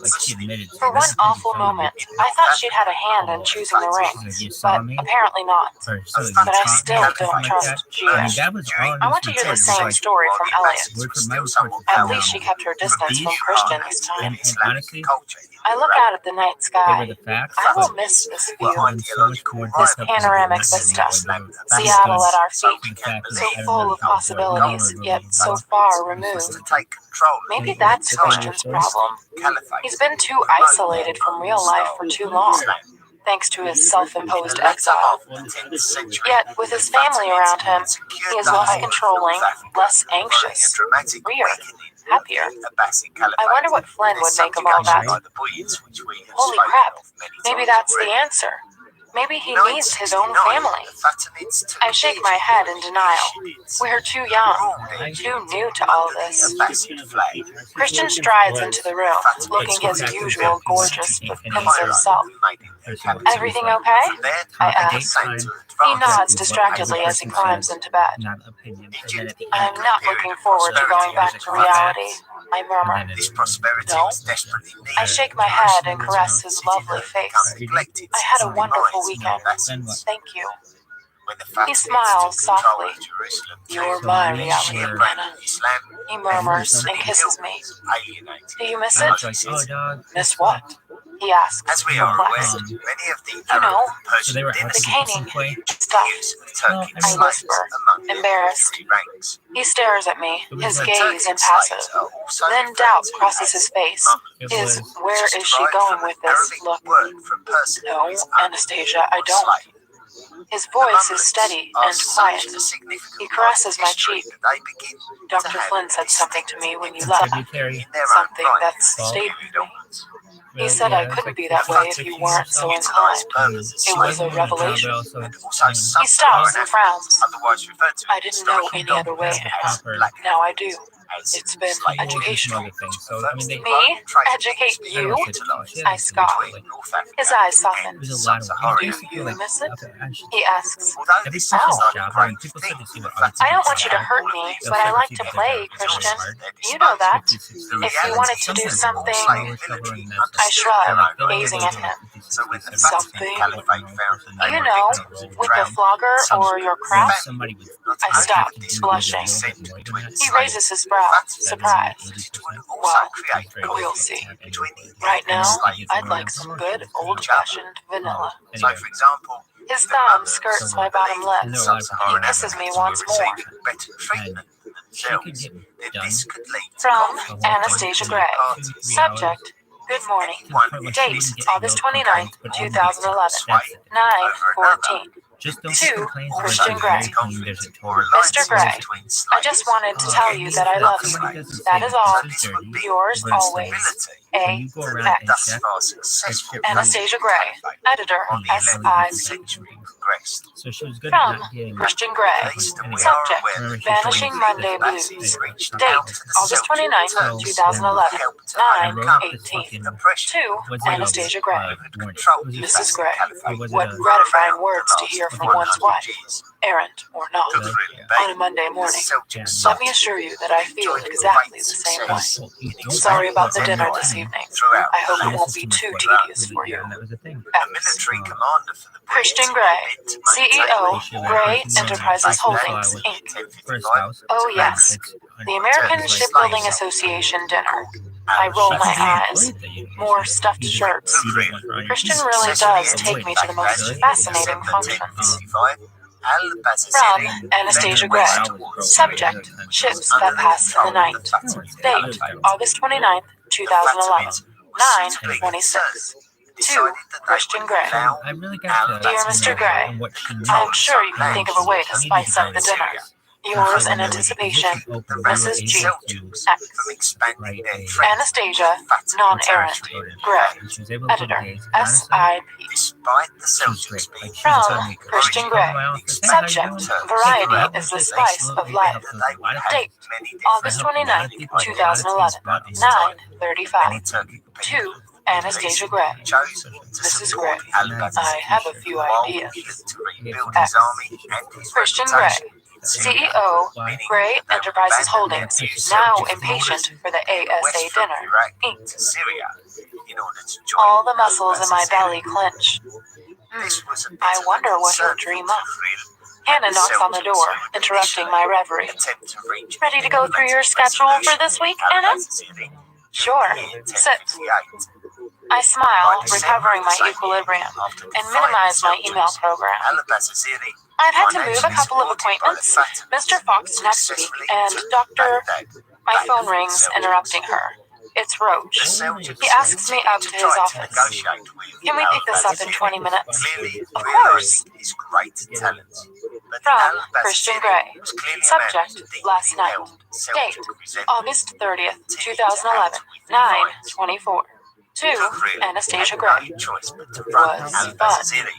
Who would have thought the ASA annual dinner could be so stimulating?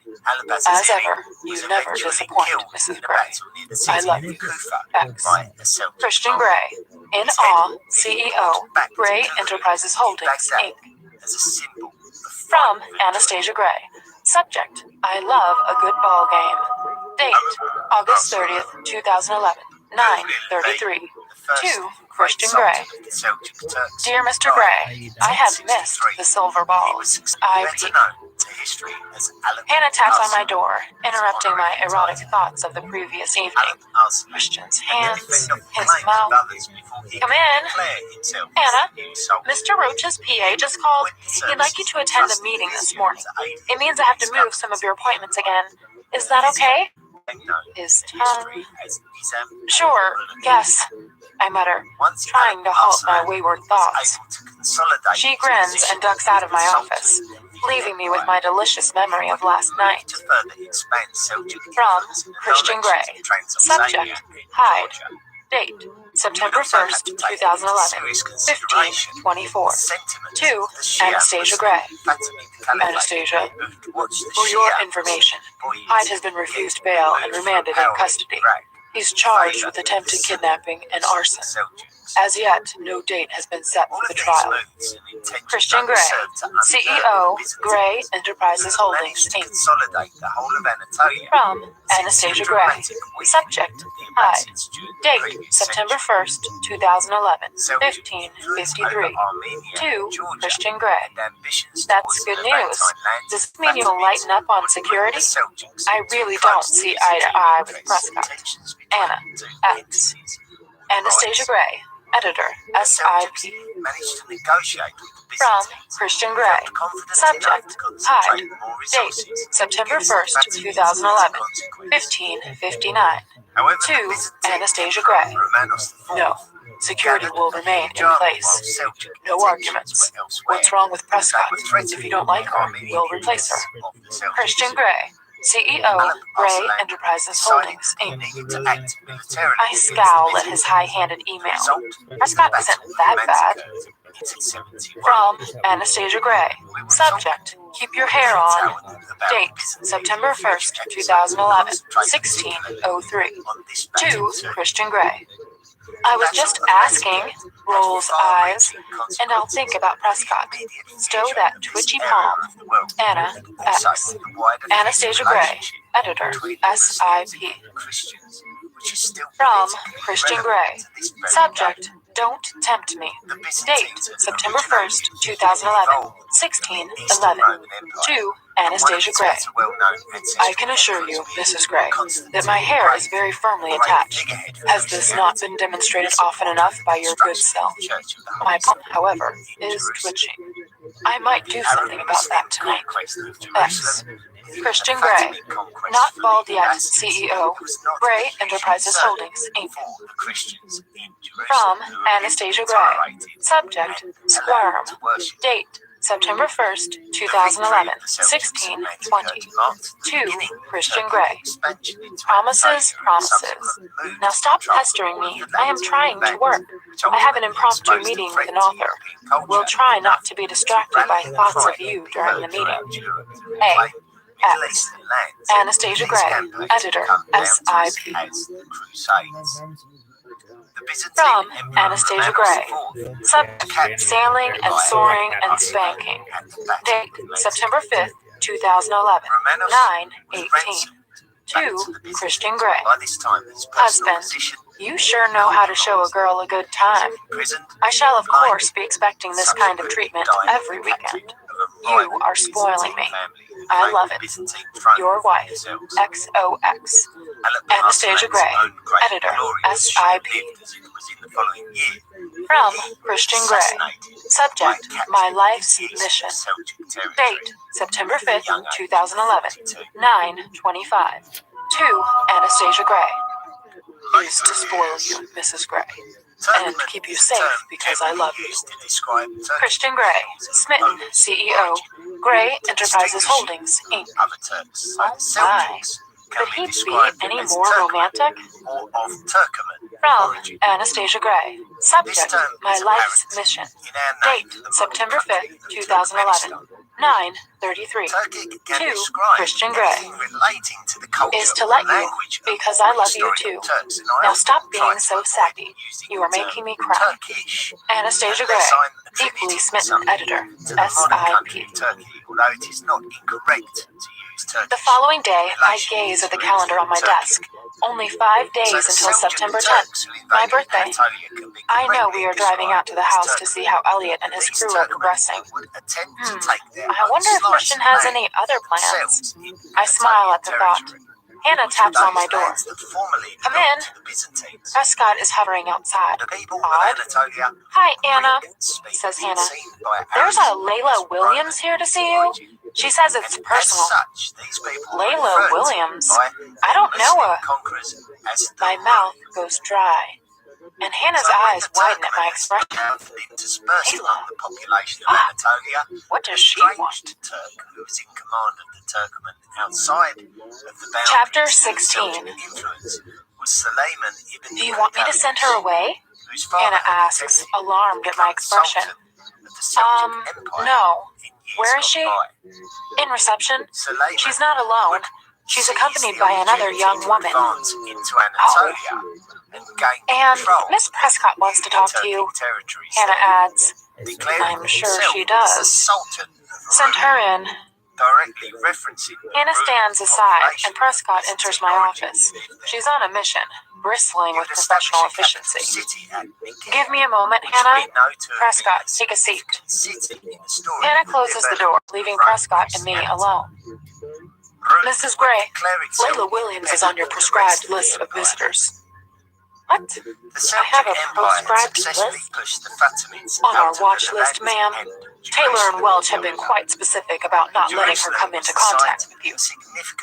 I frown, not understanding. Is she dangerous? I can't say, ma'am. Why do I even know that she's here?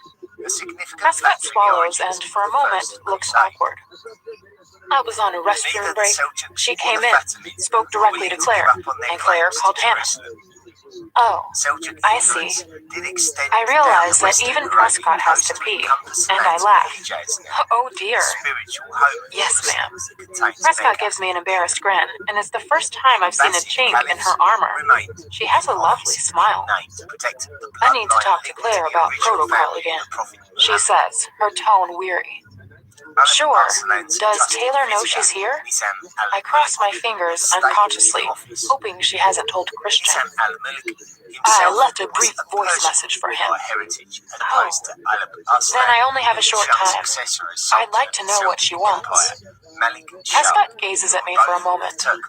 I must advise against it, ma'am. She's here to see me for a reason. I'm supposed to prevent that, ma'am. Her voice is soft, but resigned. I really want to hear what she has to say. My tone is more forceful than I intend. Prescott stifles her sigh. I'd like to search them both before you do. Okay, can you do that? I'm here to protect you, Mrs. Gray, so yes, I can. I'd also like to stay with you while you talk.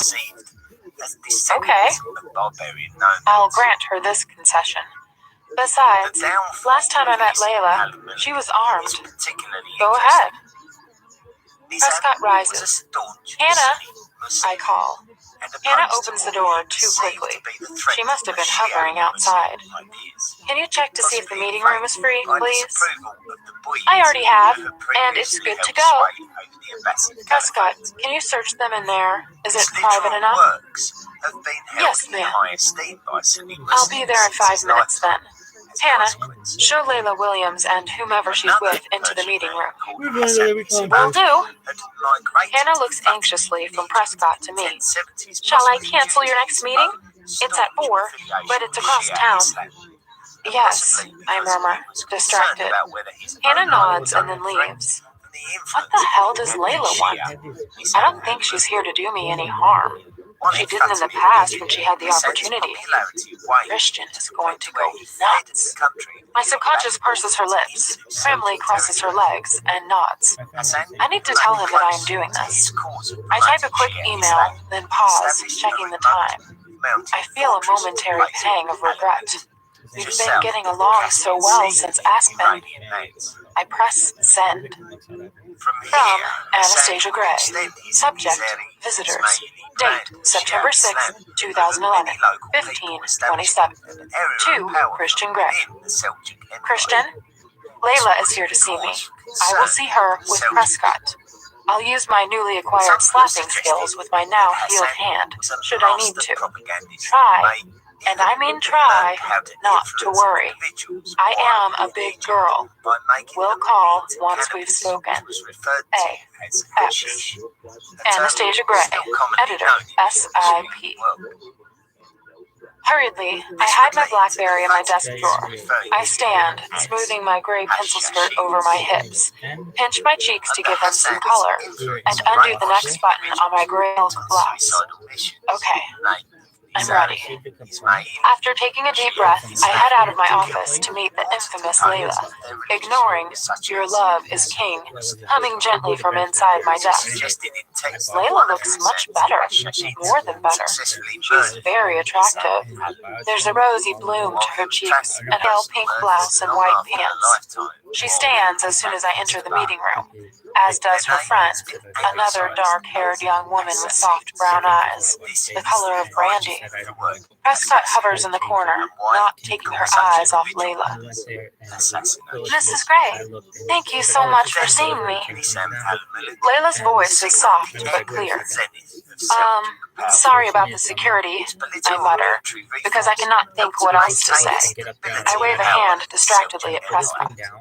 This is my friend, Susie. Hi. I nod at Susie. She looks like Layla. She looks like me. Oh no. Another one. Yes, Layla says, as if reading my thoughts. Susie knows Mr. Gray too. What the hell am I supposed to say to that? I give her a polite smile. Please sit, I murmur. There's a knock on the door. It's Hannah. I motion her in, knowing full well why she's disturbing us. Sorry to interrupt, Anna. I have Mr. Gray on the line. How busy? He was quite insistent, she says fearfully. I am sure he was.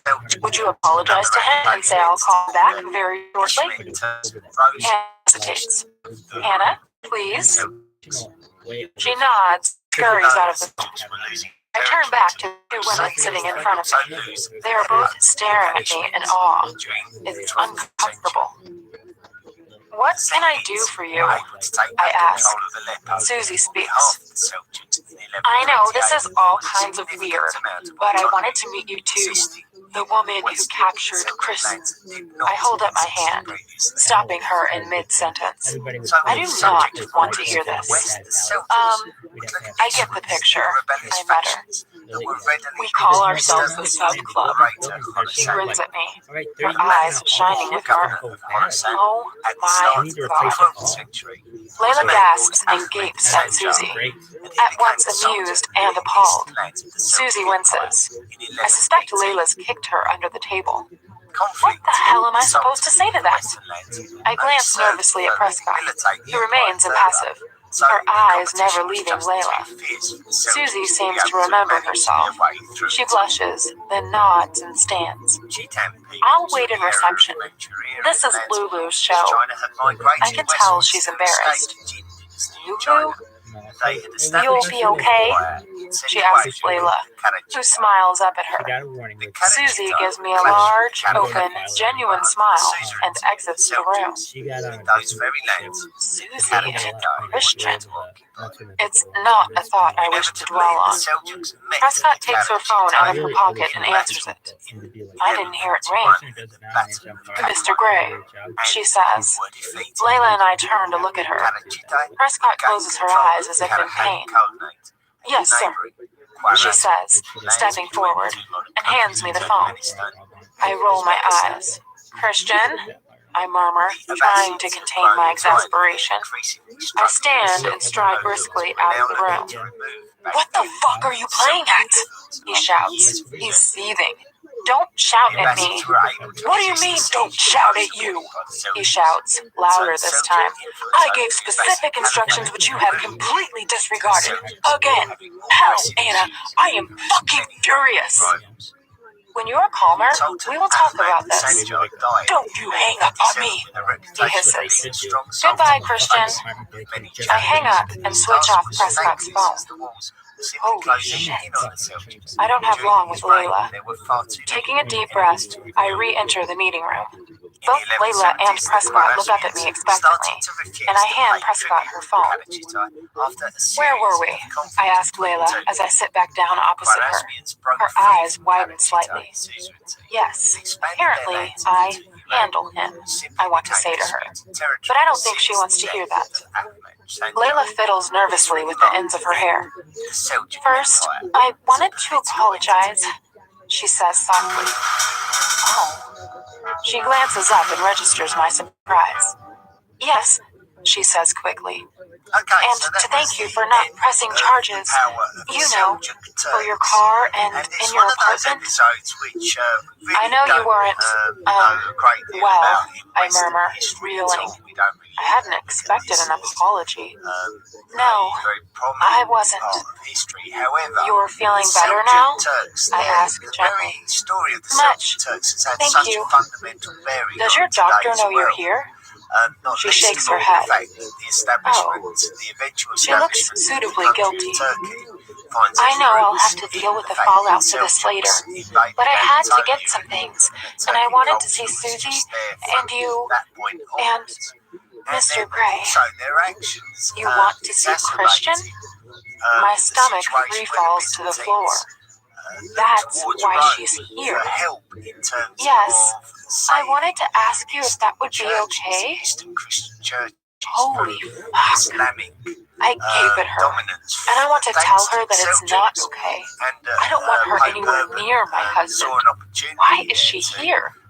To assess the opposition? To unsettle me? Or perhaps she needs this as some sort of closure?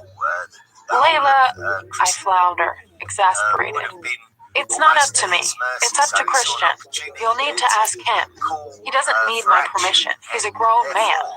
Most of the time. She gazes at me for a fraction of a beat, as if surprised by my reaction, and then laughs softly, nervously twiddling the ends of her hair. He's repeatedly refused all my requests to see him, she says quietly. Oh, shit. I'm in more trouble than I thought. Why is it so important for you to see him? I ask gently. To thank him? I'd be rotting in a stinking prison psychiatric facility if it wasn't for him. I know that. She glances down and runs her finger along the edge of the table. I suffered a serious psychotic episode, and without Mr. Gray and John, Dr. Flynn, she shrugs and gazes at me once more, her face full of gratitude. Once again, I'm speechless. What does she expect me to say? Surely she should be saying these things to Christian, not me. And for art school, I can't thank him enough for that. I knew it. Christian is funding her classes. I remain expressionless, tentatively exploring my feelings for this woman now that she's confirmed my suspicions about Christian's generosity. To my surprise, I feel no ill will toward her. It's a revelation, and I'm glad she's better. Now, hopefully, she can move on with her life and out of ours. Are you missing classes right now? I ask, because I'm interested. Only 2. I head home tomorrow. What are your plans while you're here? Pick up my belongings from Susie, return to Hamden, continue painting and learning. Mr. Gray already has a couple of my paintings.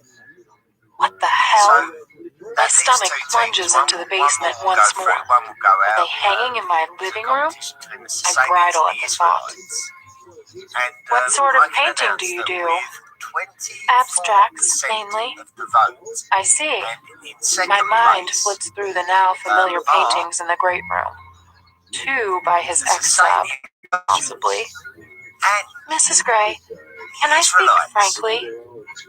She asks, completely oblivious to my warring emotions. By all means, I mutter, glancing at Prescott, who looks like she's relaxed a little.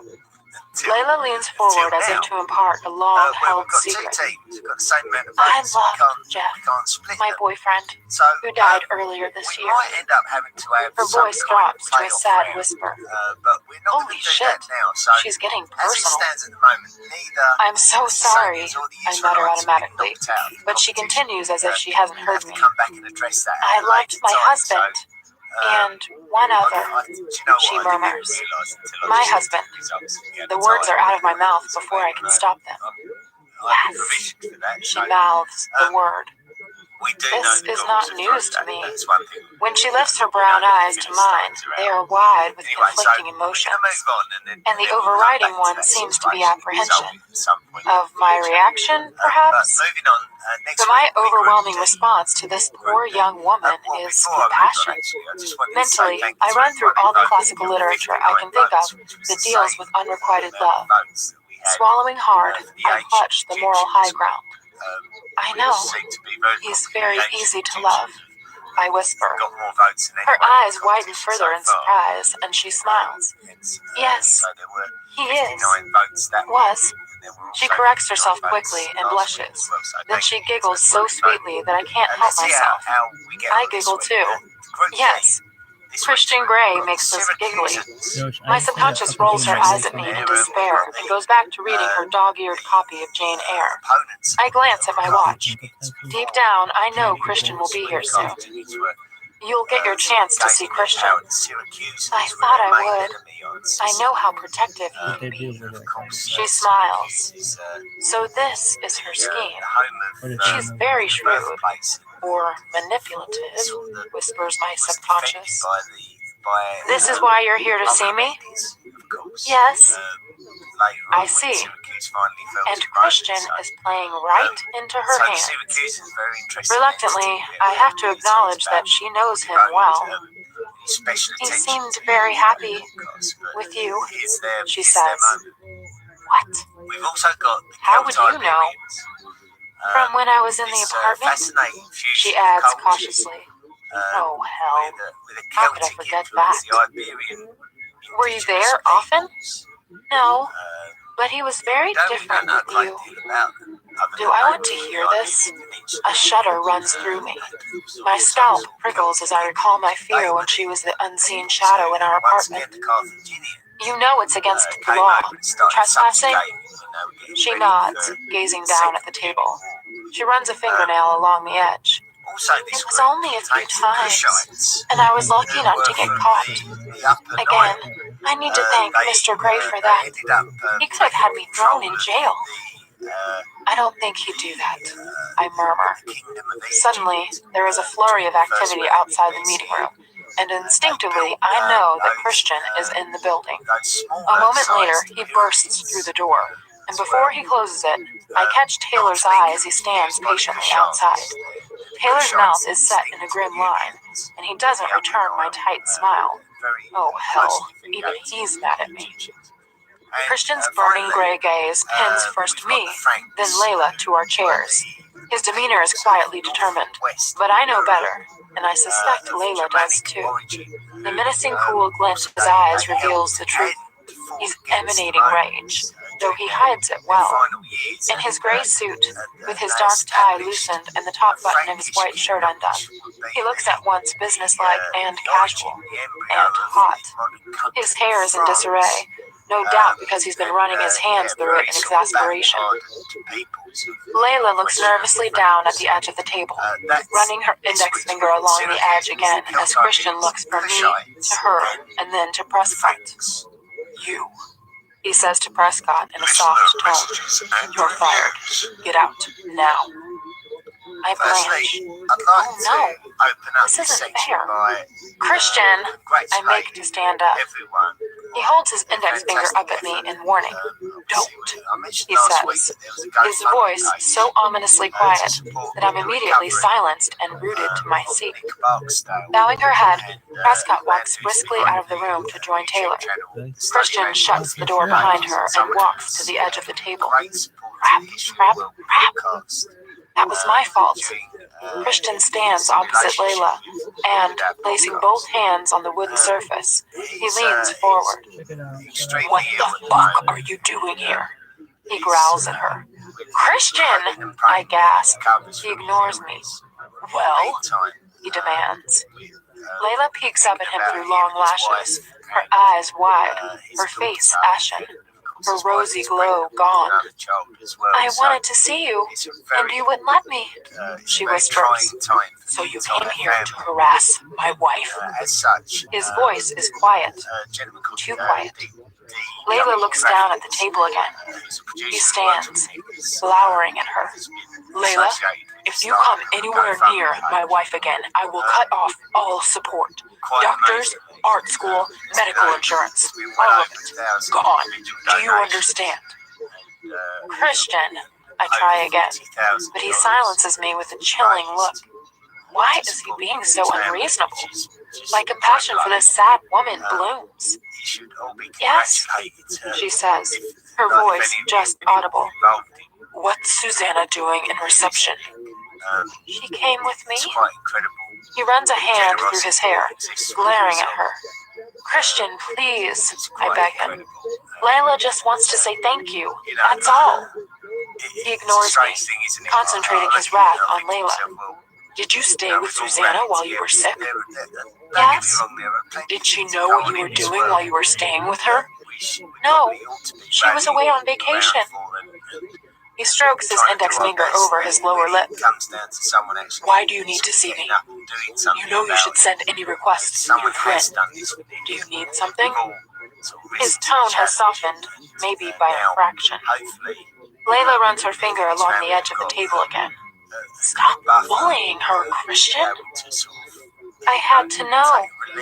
And for the first time, she looks up directly at him. Had to know what? He snaps. That you're okay. He gapes at her. That I'm okay? He scoffs, disbelieving. Yes. I'm fine. There. Question answered. Now Taylor will run you to SeaTac so you can go back to the East Coast. And if you take one step west of the Mississippi, it's all gone. Understand? Okay. Holy fuck. You're my friend from Jonestown, Pennsylvania. I gape at him. What the fuck is eating him? He cannot confine her to one side of the country. Nick was Yes, one of the people. I understand. Layla says quietly. Good. Christian's tone is more conciliatory. It might not be convenient for Layla to go back now. She has plans. I object, outraged on her behalf. Christian glares at me. Anastasia, he warns, his voice icy.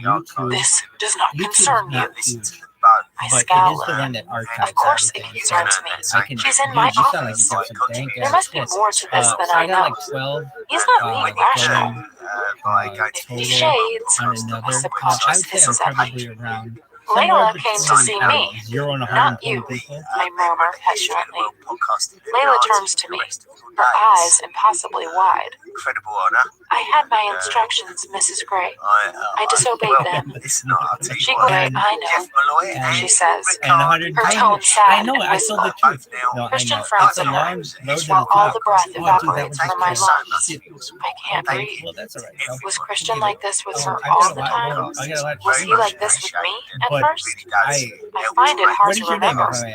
Giving me a forlorn smile, Layla you're rises from from the Jonestown, table. Pennsylvania. You called me I'd like on to a stay until Friday tomorrow. night, and I was like, hey, dude, what's going on? And you're like, hey, I'm worried about you. And I'm like, what's going on? I'll have And you're some like, well, collections I don't know. attend It's to just kind of this. weird that you're streaming your whole life Thank you. online. You know, it's like, You're at Susanna's? Yes. Okay. I glare at Christian. He can't dictate to her like this. And how does he know where Susanna lives? Goodbye, Mrs. Gray. Thank you for seeing me. I stand and hold out my hand. She takes it gratefully and we shake. Goodbye. Good luck, I mutter, Well, because I'm not sure what the protocol is for saying farewell to my husband's ex-submissive. She nods and turns to him. Goodbye, Christian. Well, Christian's eyes soften a little.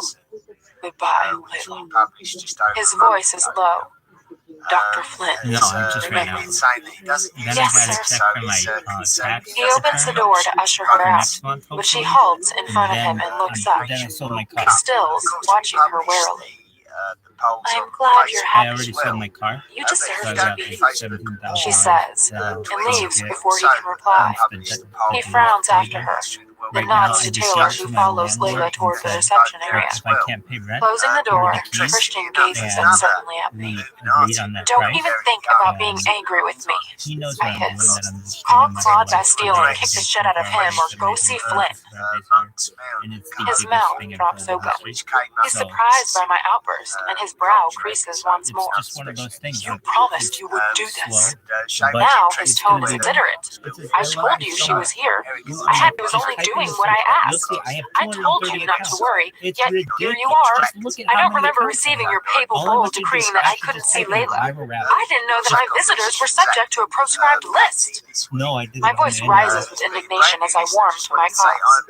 Christian regards me, his expression unreasonable. After a moment, his mouth Once it gets twists, big, it'll be the journey of how I got big he in the says, last 666 days. and he visibly relaxes. I wasn't aiming to lighten our conversation, yet here he is, smirking So at go me, to, and that I'm makes serious, me it's madder. amazing. Go The to exchange YouTube, between type him and his viral ex rabbi is into painful to TikTok, witness. and you will see How could he more, be so cold with her? more. What? He asks, exasperated, as my face remains resolutely straight. You? Why were you so callous toward her?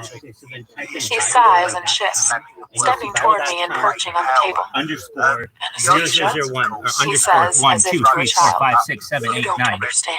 Layla, Susanna, all of them. They were a pleasant, diverting pastime. But that's all. You are the center of my universe. And the last time you two were in a room together, she had you at gunpoint. I don't want her anywhere near you. But, Christian, she was ill. I know that. And I know she's better now. But I'm not giving her the benefit of the doubt anymore. What she did was unforgivable. That one's right by my But you ear. just played And you right see, I into her got 4 going hands. right now. She wanted to see you again, and she knew you'd come running if she came to see me. It's the biggest thing in global history. Christian shrugs as if he doesn't care. I don't want you tainted with my old life. Christian, you are who you are No. First, because of before your you old go, life. just go, Your new life, go to TikTok whatever. and look What at touches viralrabbi.com you touches underscore, me. and you'll see all I my accounts. accepted I that got when I agreed 230 to of them. marry you Follow them. because I Follow love them. you. He stills.